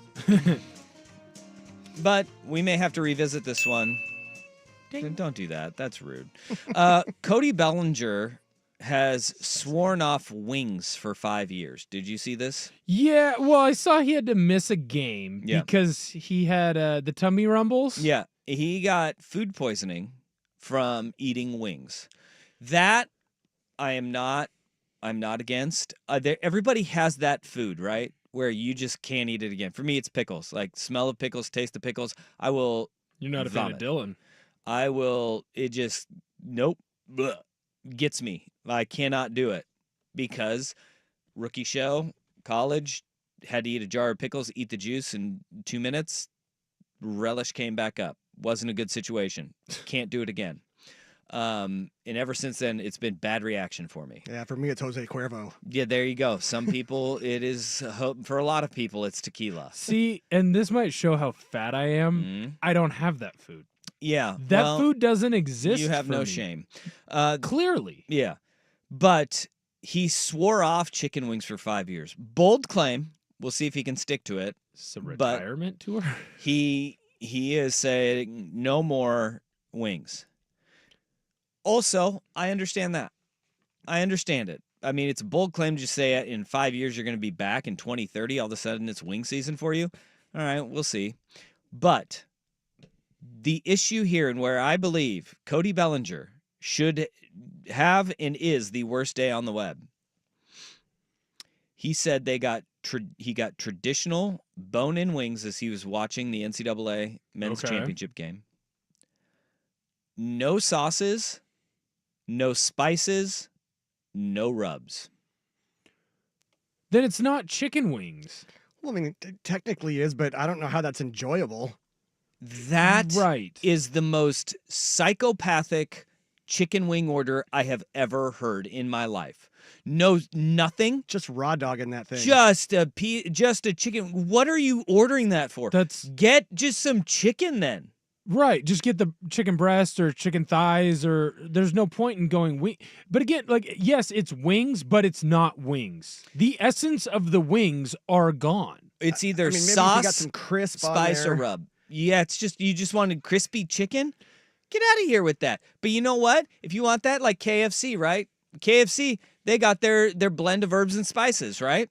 Because that's what makes fried chicken taste good. You can't just fry some chicken, have it crispy, and be like, yeah, this is going to be great. I am judging Cody Bellinger not for swearing off wings for 5 years, not for getting sick from eating wings. He can't control that part of it. His order is psycho stuff. It's absolutely crazy. There are so many different reasons in that story to take his man card away. Not that, like, we should be taking man cards willy-nilly, but if you're going to get sick from eating chicken wings, I have an issue with that. If you Well, it's food poisoning, so it was the kitchen's fault. Are we blaming the kitchen, or are we blaming his horrible order? Because it's not really, I don't again, know. chicken wings. You're just eating bland chicken, and bland chicken should not give you food poisoning. How? I feel like the chef in that kitchen, they were in Detroit. So you probably have a guy going, could they have been poisoned? Screw Cody Bellinger. Yeah. But then he's like, no, I like my job. Then he saw that order and was like, oh, come on. Oh, come on. What? I'm not doing this.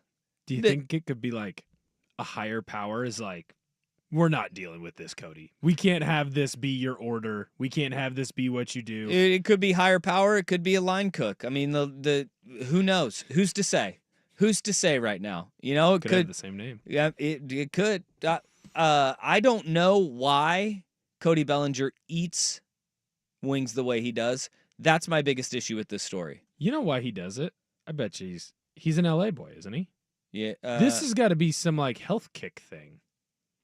Like, Wait. instead of going vegan, he's like, I'm going raw wing. You can't play baseball in the state of New York though, and he's have that Arizona. Yeah, Dude, Scottsdale. They Rubs should and have spices. wings, Let's yeah. go. Well, I mean, they have them, but He should use them. Ugh. Why is he choosing not to use? I might be out on Cody Bellinger. If you order wings with no sauce, no spices, no rubs, jail. Your taste buds suck. I think he got off easy with food poisoning. Do you think it'd be better if he just announced for 5 years he was going vegan? I Yeah. might respect him more. And I Yeah. don't respect lots of vegans. Well, I respect vegans. My wife is one. I support her on the journey. I said lots. I respect. Yeah, yeah. I don't participate, but can't. I support her in her journey. Good for her. I have noticed she's far more healthy than I am. but I'm not going to chalk that up to being vegan yet. I'm not gonna say it. Mm. So credit to me for not saying it. All right. I did have a roommate in college Mm-hmm. that was vegan. Yeah. You're going to say it. No, I'm not. I will not say that I think that I might have been healthier than they were. Okay. Hey. I'm not going to say that. I'm not going to mention Yeah. that I didn't have to go to the doctor often. Being in college and being a vegan is the dumbest thing ever. Unless it's like you have to because dietary No, restrictions. that was... If you are choosing to, being vegan is pretty expensive. I think he was voluntold by the significant other. The significant other went vegan, and That is the worst reason to go vegan, especially in college. You know what? That should be how you know she's not the one. They're married, aren't they? they are married. Yep. They How are you know married. she's not the one? They had a lovely ceremony, and I Yeah. hope that I'm still allowed to hang out with them No. from time to time.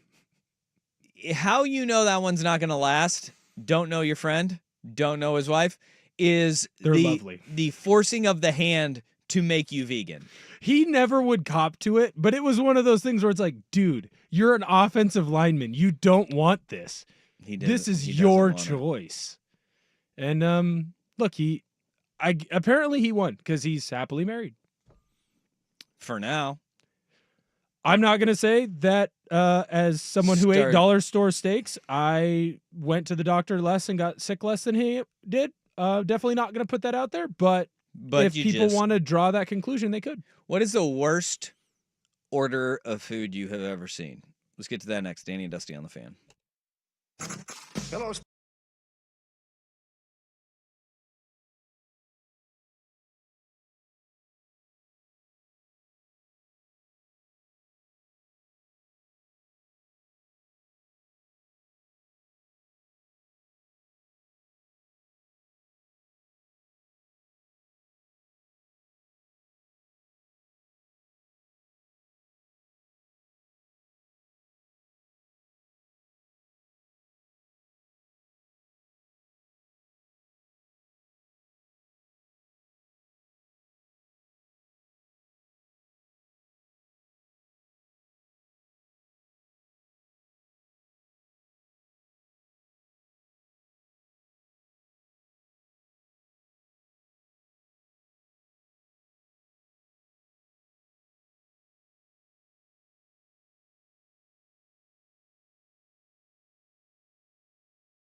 All right, 503-864-6326. That's the fan text line. What is the worst order you have witnessed at a restaurant? Cody Bellinger got food poisoning of the New York Yankees. When he ordered wings, that sucks for him. I feel bad for him. And then I found out the order.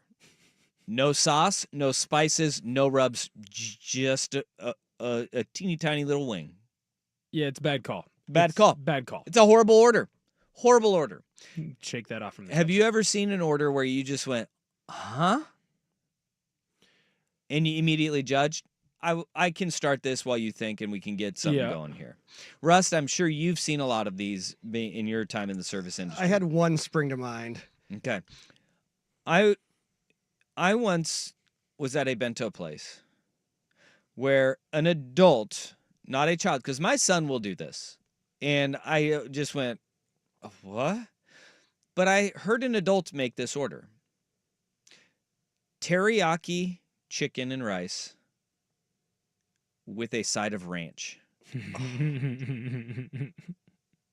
Mixing ranch dressing with such a kid move. Teriyaki chicken and rice. My son does it. He's 8. Like, he'll do it, and I'm like, that can't taste good. And he's like, it does. But the adult doing it, I was like, all right. What watch list are you on? Because if you're not on one, we need to get you on some sort of watch list right now. Right? Went with the, can I get a side of ranch with that? And they were like, no. We don't have that here, sir. Sir, this is a bento place. We don't have salad. We're going to protect you from yourself. Yeah. Yes. Absolutely. That one immediately popped to mind. I've got 2. Okay. Oh, all right. You I've went got from 2. none to 2. No, I've got 2. We went to an Irish pub on, let's see, it wouldn't have been St. Paddy's Day, but it would have been the time that you're celebrating St. Paddy's Day. A friend of mine ordered chicken curry. Okay. I mean, maybe you want some curry. So you just From saying, the Irish pub? yeah, all right. I can see that. From the Irish pub. It's like getting You're- chicken tenders at a steakhouse. Yeah. See, and that's where I'm going with the other one. There's the world's famous El Caporal in Ellensburg, Washington. It's great Mexican food. Sounds great. Super great. Mm-hmm. There's 2 of them. We were at the first one. There's a person in my family that I love dearly Mm-hmm. now. They ordered. That's an in-law. Yep. Yep. I do love them dearly. They ordered chicken tendies with a side of ketchup at the Mexican restaurant. First or second time meeting the whole family. I had already met him. I knew him. Wow. It was a bold move. Do they have IBS? That may be the only thing at a Mexican restaurant that may save you from this. Is IBS could be a problem. I am not going to confirm nor deny. Okay. All right. Rust. Okay, I'll go quickly here because I Yeah. came up with the second one too. One is food related, the other is bar related. Okay. The food side, there was a while where we had ribs and chicken at Old Chicago. And so this person ordered a half a roasted chicken, a full rack of ribs, along with a side salad with extra sides of ranch, and a Diet Coke. I mean, that just sounds like a healthy meal. That's for one person. That was for one person. Half a roasted chicken, full rack of ribs, with the fries and stuff too. Hot damn. Yeah. it was a Were lot they of food. training for something? I don't know. Like an eating competition of some sort? But you got to make sure you save those extra calories with Diet I mean, Coke. that one's not that bad. That one's not that bad. And then from the bar side, Absolute and milk. Gross. That right there. That's what we're foul. talking about. That's foul. Ooh, that triggered something for me. Okay, you're going to have to hold on to that because we are way over and we got a lot of great recommendations in here. We'll get to those in hour number 2. I'll hold all my pants on. Or hour number 3. God, I did that again. The third hour is the 2 o'clock hour. You're not used to you're not used to tossing to the third hour. Let's get to it. Yeah. I'm Michael.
McCoy at Warren Allen Sports Desk. A Sports Center update on 1080 The Fan. Jeff Rust with your Sports Center update. First on The Fan, the Blazers in Salt Lake City to face the Jazz in their final road game of the season this evening.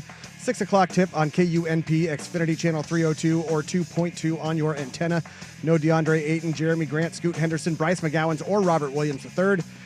Denny Avdia, Duop Reith, and Anthony Simons are questionable. The Blazers are 6.5-point favorites. Over in college ball, Big 12 Player of the Year JT Toppin announced he's returning to Texas Tech for his junior year. The second-team All-American averaged 18.2 points and 9.4 rebounds this past season. The Mariners placed infielder Ryan Bliss on the 10-day injured list with a torn left biceps. He has not committed any errors this season and leads American League second baseman with 33 assists. Those Mariners and Astros in a rubber match this afternoon at T-Mobile Park. Not going great so far. Bottom of the third, they trail Houston 4-0. A rough day for Luis F. Castillo so far. 3 innings pitched, 4 hits, 4 runs, 3 of them earned, 4 walks, and 2 strikeouts. More sports scores and stories in 30 minutes. I'm Jeff Rust from the George McCoy at Warren Allen Sports Desk. Hurt and missing work, insurance companies acting like jerks. Don't call your mom. Call George McCoy at warrenallen.com.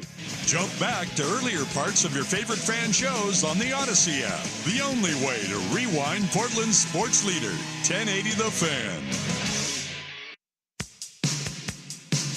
Danny and Dusty. My Uncle Gus is the uncle that likes to work the grill.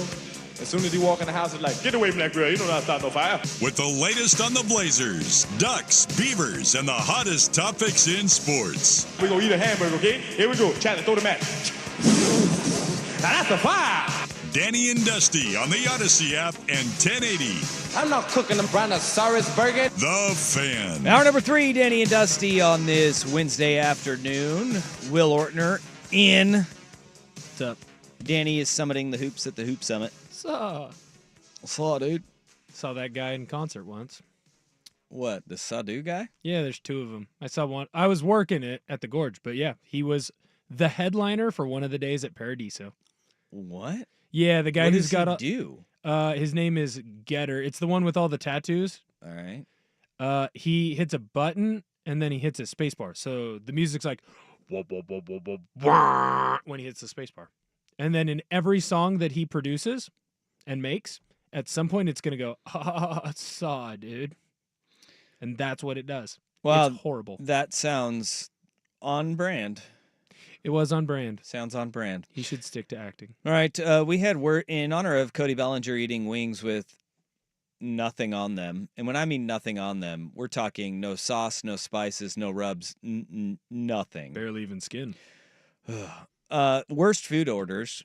And we've got some very good texts that have come in, but you said one came to mind with you? Yes, I had forgotten about this one. We used to work out late in the afternoons in college, and I had a buddy who had the 5 p.m. lifting shift on a Friday, and he wanted to go out afterwards, but he also wanted to make sure that he got his protein in. Right. So then he invented the protein shake. Oh, boy. And as soon as he got done with his lift at 6, he raced home, he got his protein mix, got a beer, and he combined them. And I don't remember what beer it was, but he combined them, and then he drank them. And after, probably about 30 minutes, he had the Cody Bellingers. Yeah, I bet he did. That doesn't sound good at all.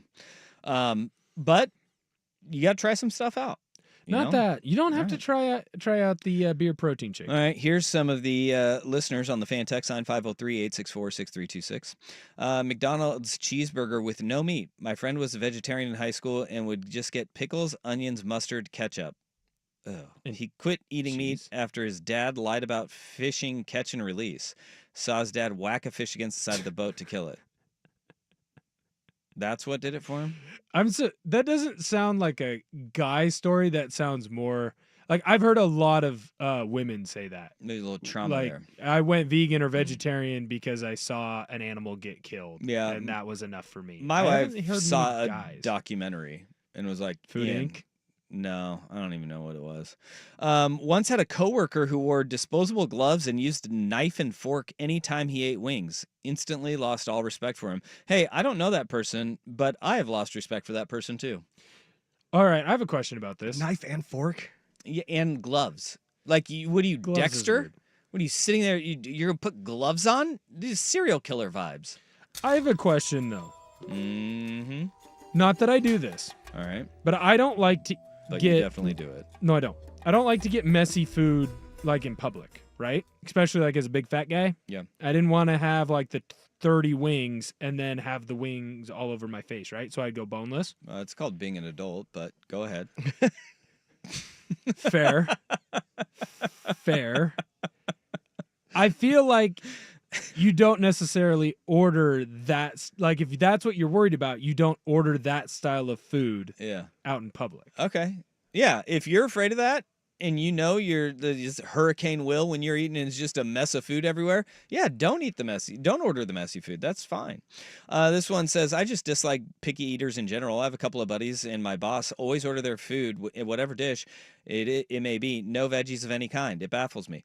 I am not a big veggies fan on a lot of stuff, so I don't judge on that, but I know a lot of people do. I've Learning to been come judged. around. Yeah. Forcing myself. Ooh, not at a restaurant, but ketchup on mac and cheese. I've seen that at restaurants before. People put ketchup on anything. Yeah. You ever Yeah, see hot it's sauce weird. on popcorn? Yes, it's actually good. It's not bad, and that's why I didn't throw it into this, but Yeah.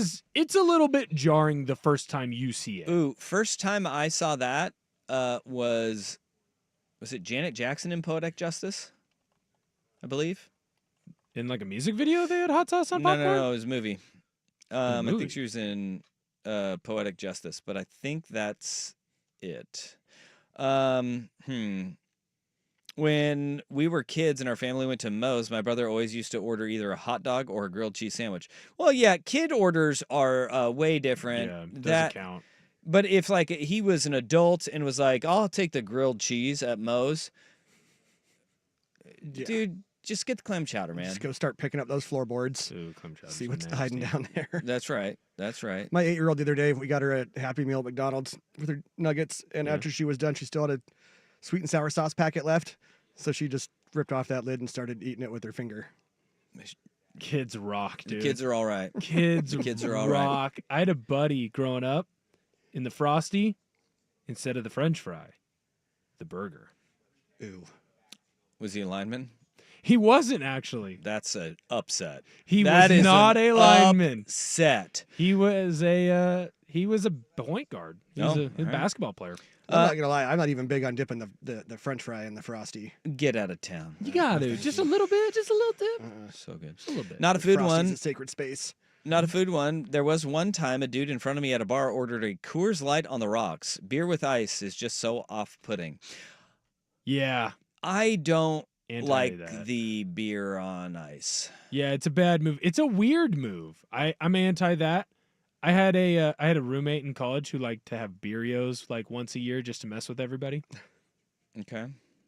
Beer and Cheerios. Yeah. See, I never saw much of the beer on ice, but we'd get some of the later 40-year-old women in there and get like their Chablis with a glass of ice. Yeah. Yeah. I mean, that makes sense though. I mean, does it? A little bit. I don't know. Mm. It's not. Dude. All right. Cheese on apple pie. That is a weird one. That's a Midwest thing. People do that. Yeah. Yeah. It's a big Midwest thing. Well, and then here's the squirrel moment. Here's the one that I really never understood was the mock apple pie. What's a mock apple pie? It doesn't actually have like apples in it or something. It's made with like Ritz crackers. Oh, is it like imitation crab? It's I'm not like I said, I'm not even quite sure. Huh. Let's see here. The old Google machine. I'm That's out. interesting. I'm out on that. I'm out on that. I never understood chicken and waffles.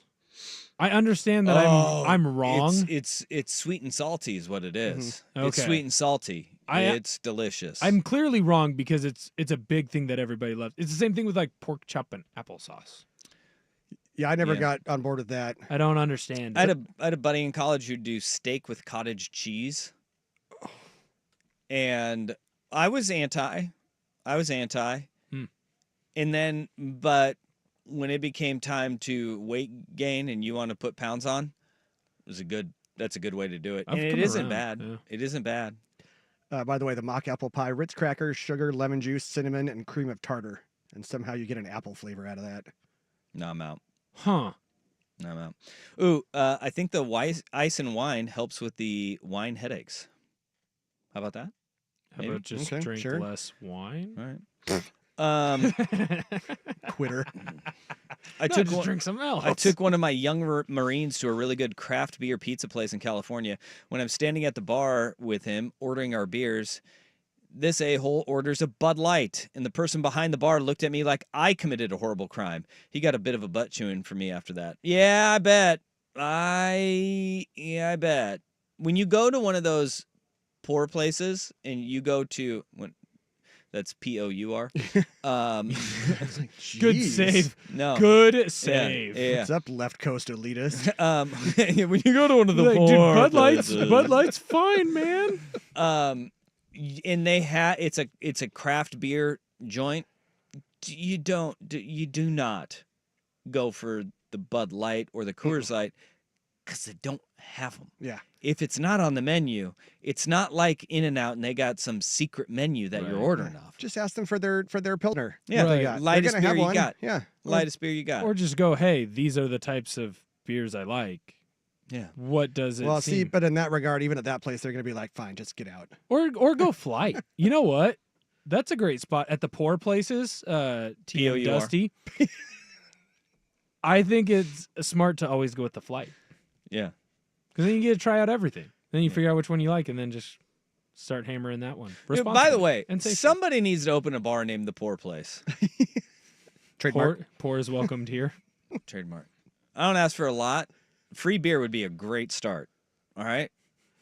Open up yourself a bar and name it The Poor Place. Isn't there a whiskey Dusty joint or pour? something called the Library? There's the Multnomah Whiskey Library. Is that it? Okay? Yeah. Yeah, owned by SOU Raider. Gotcha. Wow. Let's go Raiders. Let's go. I'm shocked my dad hasn't been there. It's really nice. He's a It's good. bourbon guy. You- That's his cup of tea. He probably has, but you're just not invited. That's true. He It's a shouldn't certain- invite It's me. a certain clientele. Yeah, I don't have many books. My Uh, house doesn't smell of rich mahogany. all right, good text on this. A lot of weird orders out there. We got somebody cheddar cheese on pancakes, and I just don't know. I don't I get just don't that. even know where to go with Yeah, that. I don't. Why? How does it mix? Because it tastes good. I don't know. Are you shredding it? Is it just like You throwing it on top? a slice of it? Is it How do you do this? like pancakes made, then you just put it on top, or do you like melt it on top first? Oh, like wedge it in between, like it's a little sandy? Yeah, or like when you do the chocolate chip pancakes, like you do it kind of like that. Oh, maybe. He says on top. I don't know. All right. Interesting. Yeah. We've got a odd night in the NBA tonight. Luka returns to Dallas. What will the reception be?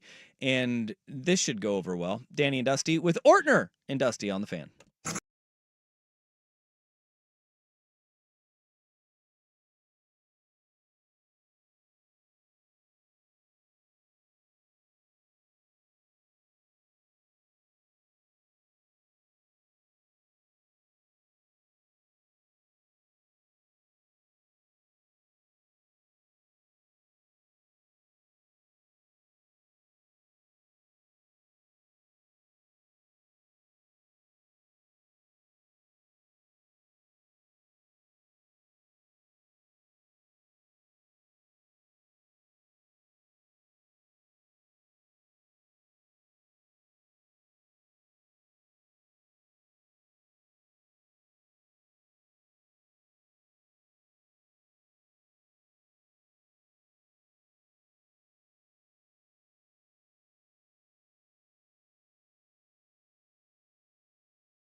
All right, Luka returns to Dallas tonight. First time since being traded to the Lakers that Luka Doncic will be playing in front of the fans that have booed, yelled, protested, got very upset at the organization that traded him away.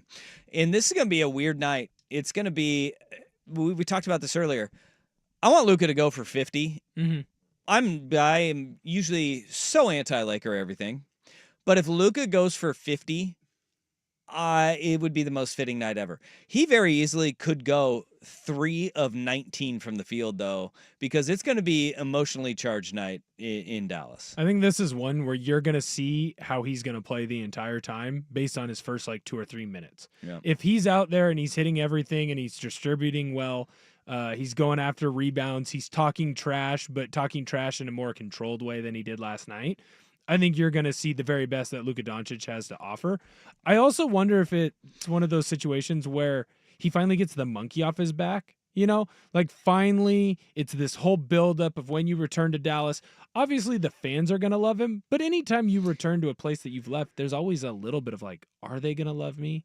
Are they going to take care of me? They are going to love him. They are going to cheer so loudly. I feel like we may get boos for the Mavs introductions. If they find Nico, he will be booed. I think there's a shot that Anthony Davis gets booed. I think Nico's hiding in the building somewhere like George Costanza taking a nap under his desk. The only chance that Luka Doncic gets teed up for cussing at somebody is if Nico Harrison is sitting courtside.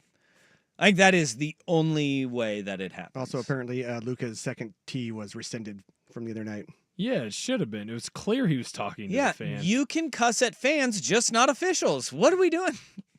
What are we doing here? It was very clear that, and I'll tell you right now, that fan that got him kicked out, that made his life. Yeah. He will talk about that story for the rest of his life. Hey, it won his team a game. That game was close. It was tied at 112. Luka gets run, and they lose by 16 points. LA does well against the Thunder. There's a matchup problem there. I can't wait, though. I think that this is going to be the jumpstart to Luka being kind of like he was last playoff season. He carried that Mavericks team to the finals. Yeah, and I know backpacked him. I know that Kyrie was there, and Kyrie was riding sidecar. He was the Robin to his Batman, and he had a couple games where Kyrie definitely won them. But the straw that stirred the drink was 100% Luka Doncic. And that's what makes this Lakers team such an enigma when it comes to the playoffs.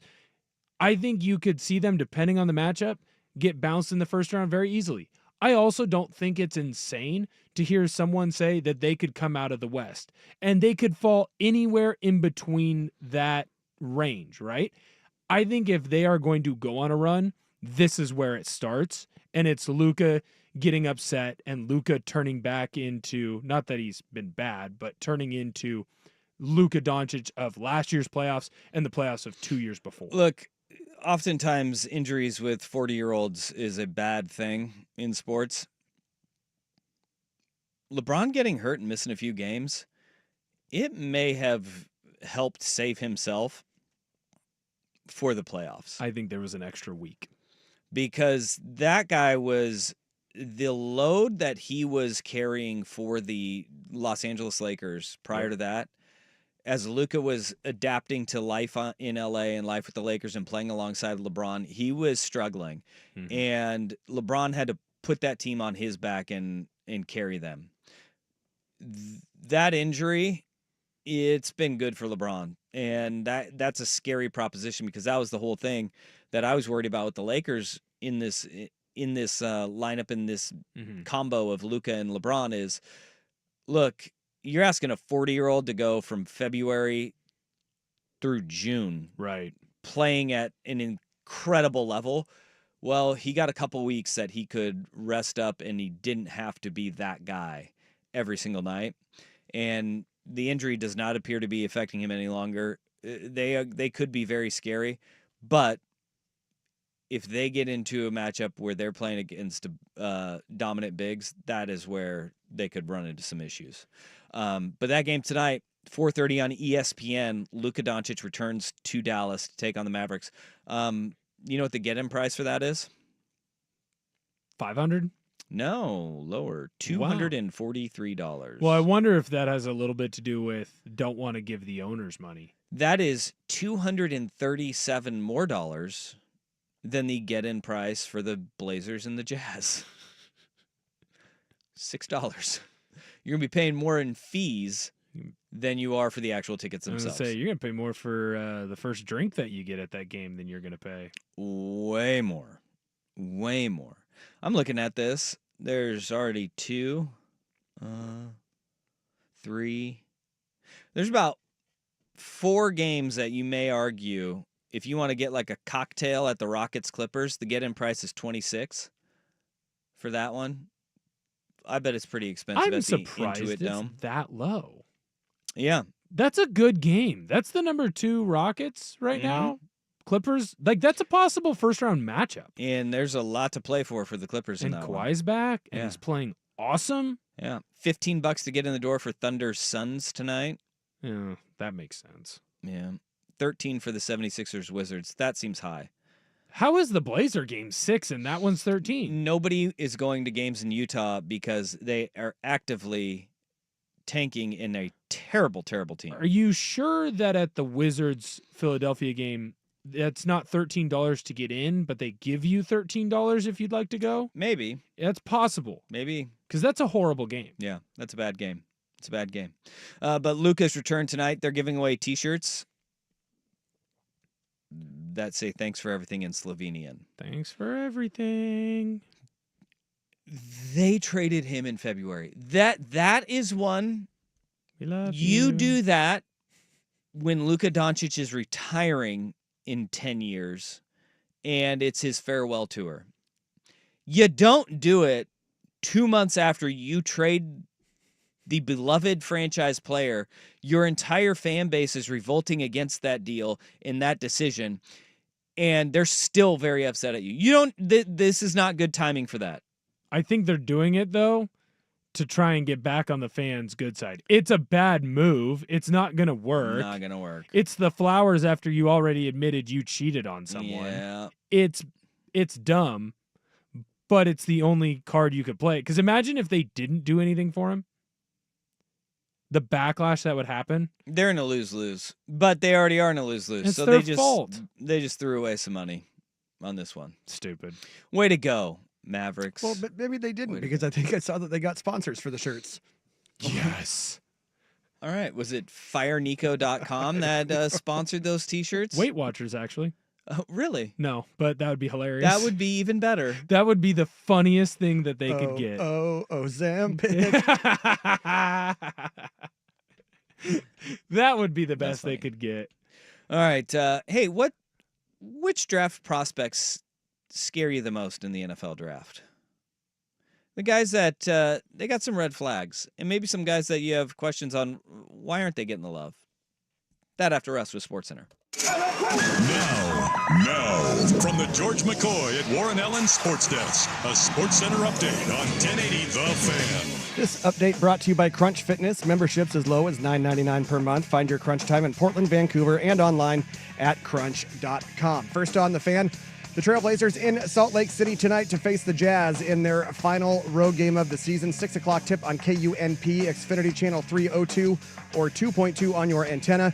No DeAndre Ayton, Jeremy Grant, Scoot Henderson, Bryce McGowens, or Robert Williams III. Denny Avdia, Duop Breath, and Anthony Simons are questionable. The Blazers are 6.5-point favorites. Big 12 Player of the Year, JT Toppin announced he is returning to Texas Tech for his junior season. The second-team All-American averaged 18.2 points and 9.4 rebounds this season. The Mariners have placed infielder Ryan Bliss on the 10-day injured list with a torn left biceps. He has not committed a single error this season and leads American League second baseman with 33 assists. Those same Mariners and the Astros in a rubber match this afternoon at T-Mobile Park. They're in the bottom of the fourth, and the Mariners trail the Astros 4-0. More sports scores and stories in 30 minutes. I'm Jeff Rust from the George McCoy at Warren Allen Sports Desk. Hurt and missing work, insurance companies acting like jerks. Don't call your mom. Call George McCoy at warrenallen.com. The original home of the Herd with Colin Cowherd. Weekdays 9 to noon, 1080 The Fan. All power, zero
NFL draft coming up at the end of the month. Exciting times for all the draft prospects. It's been really quiet this year. Hadn't it? Outside of Dion, Sneaking up on Shedeur, and Travis Hunter, it really has been quiet, even with the top prospects. Like Abdul Carter is rising up. The number one pick in the draft, Cam Ward, nobody hears anything about their hype. It's just like, all right, well, yeah, it looks like Tennessee's just settled on Cam Ward. We're going to leave it at that there. It's a really weird draft in that regard, that there are only two guys that people are talking about Right. and amplifying, and it is Shedeur and Travis Hunter.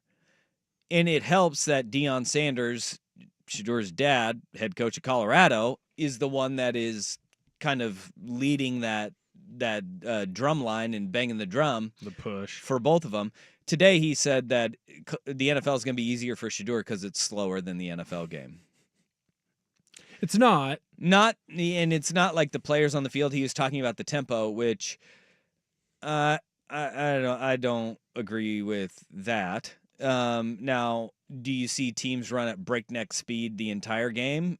No, but you rarely do in college now anymore either, because that has been a level playing field. But I have seen a presentation with Kellen Moore going over their 7 variations of tempo and when they choose to go to them. And it's when people think, hey, they don't run a lot of tempo, that they put their foot on the gas. Every offense in the NFL has got different variations of tempo, but I do not believe that makes the game easier for Shedeur to process. Everything else is exponentially harder in the NFL. Right. I mean, you're going up. There are some colleges where you go up and it's one code word. Hey, Clemson. And that means the entire play to everybody. That tells you what you do. And then you get to the NFL. I mean, every time that Gruden pops up and he's doing his QB class again, and you can watch the episodes or not, but when you watch him, he'll go through play calls with the quarterback.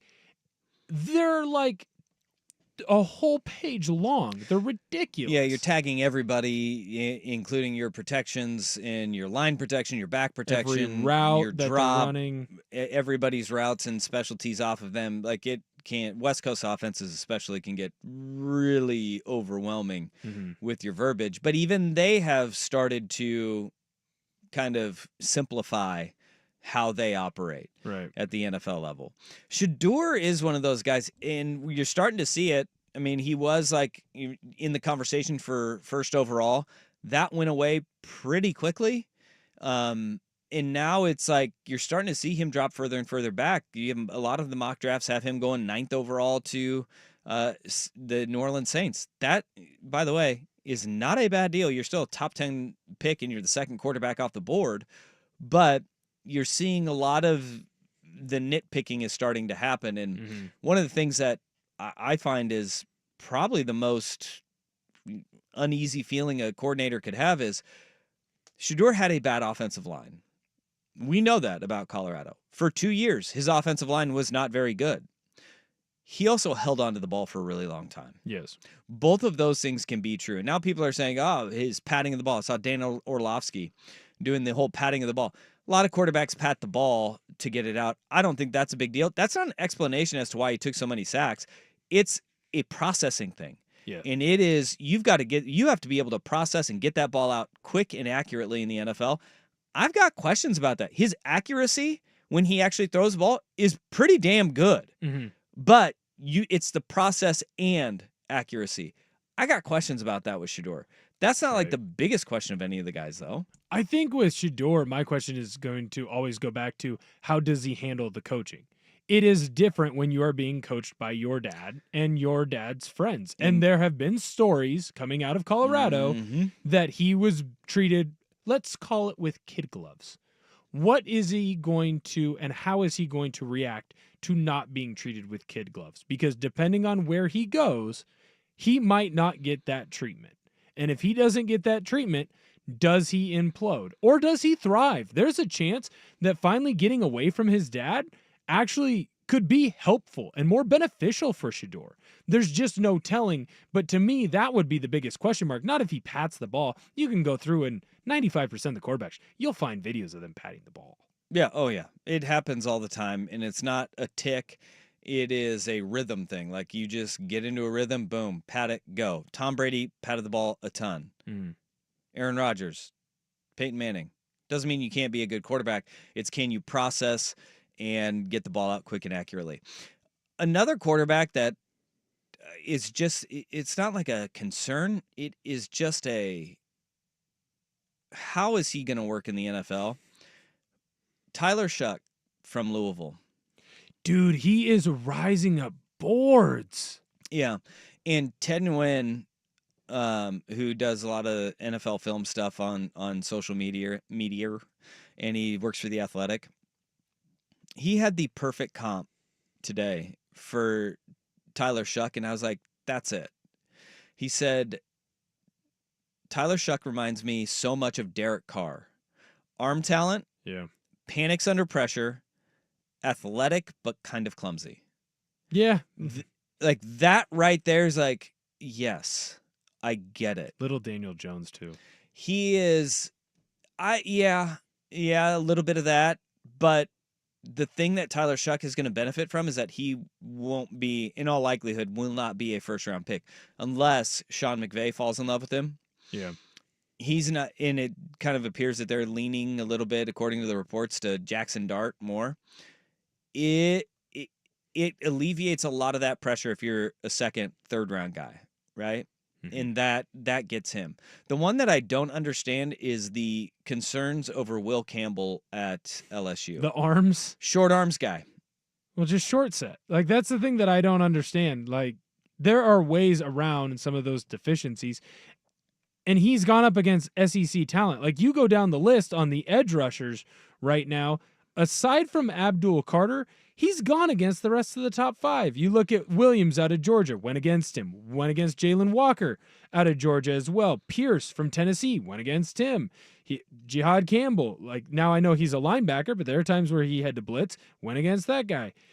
The one that I don't get, and maybe we can get into that in a little bit, Shamar Stewart. Don't understand that edge rusher, why he's as high as he is, but that's a guy that Will Campbell went against. And he excelled against those guys. Against USC's pass rushers, he did well against them. So I don't understand why there is so much backlash around the arms. Like the big O-line trainer for most of these draft guys, his name is Duke Manyweather.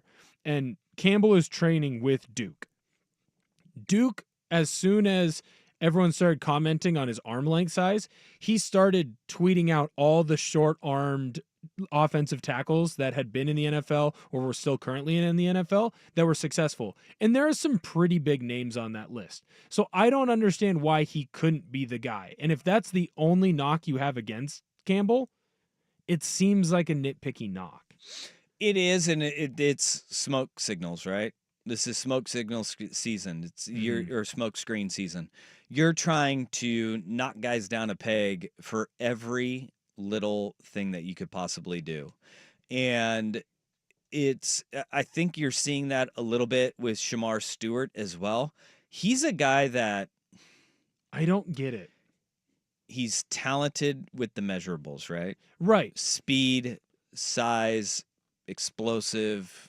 He's got it all, right? 100% not disputing that. But when you are an edge rusher, getting to the quarterback is important. He didn't do it in the NFL or in college. How do we expect him to do it in the NFL? He's got 11 tackles for loss and 4.5 sacks in 3 years. Not one, 3 years at Texas A&M. And I understand that he has a 40-inch vertical, that he's running a 4.59 40. I understand that he's 6'5", 267. He's a big dude. He broad jumped 10'11", for goodness sakes. He's a freak athlete. That doesn't make him a good football player. This is a guy, to me, that I could see him being drafted day 2. That makes sense. You take a risk, right? Second, third round, maybe even day 3, where, hey, he has these measurables, everything athletically is off the charts. Let's take on a risk on him here and trust that our coaches can make him better than he was in college. But to have him right now, I'm looking at ESPN, he's the 20th ranked prospect. Overall, 20th. And it is those measurables, right? That is it right there. With him, you look at those measurables and you go, yeah, he's got it. And that's where I look at a guy like Jordan Birch, where he is not getting that day two. And this is a guy that, when you talk about sacks, all that stuff, they did add up. Like he ended up with a bunch of tackles for loss. And I don't, was it 8.5 sacks this past year? Yeah, I think he was top 5 in the Big Ten. I believe that he was 4th. And it was only because he missed a couple games from that injury. And you mentioned 11 tackles for loss for 3 Stewart years. in 3 years. 3 years. Birch had that this past year, right? Right. Now, 11 tackles for loss this year and 8.5 sacks this year. That's one that I'm going, all right, so you don't like his bend getting off the edge, which is why Shamar Stewart, fast, long, he's got it. And I understand that the measurables make him jump off the page, but you still have to play football. Yep. That's why Birch would be high, not necessarily higher than him, but higher up boards because he's proven he can play football. No doubt about it, because arm length is also a knock for Jordan Birch. Not long enough. Doesn't have long arms. I've seen that guy. He's a massive human being. Had plenty long enough arms against Michigan. All right, we get set. Blazers, Jazz tonight. Danny Dusty on Fan.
All right, Blazers wrap up their road schedule tonight in Utah. 6 o'clock tip against the Jazz.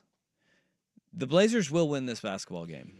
They're going to try not to, but I don't think that they're going to be able to out-try not winning the Utah Jazz. No.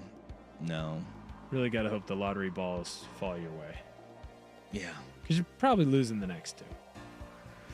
Are you? They're going to be jockeying for position. Now, there could be a world where they try to jockey down. I mean, who knows the way these final couple games go. But after tonight, you got Golden State and the Lakers at home, both of them trying to win basketball games. But the NBA schedule, all eyes are on Dallas. Luka Doncic return to Dallas as a member of the Los Angeles Lakers. First time heading to Dallas in a new uniform. Right now, Astros lead the Mariners 4-0 in the top of the sixth. Didn't have to talk about that. I'm telling you. Plenty of time for the Astros to blow this. Yeah, their bullpen not good. That was rude of what you just did. Not good. Well, we started with March Madness. Now you got this. All right, that does it for us today. We'll be back tomorrow. Danny back in the building from noon to 3. Up next, 4 hours of power from their mouths to your ears is Prime Time with Ice Good Soup right here on The Fan. They got a sausage in one hand and a cigarette in the other, and they're just going to town.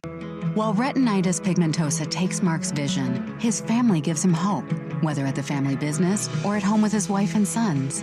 He knows he's not fighting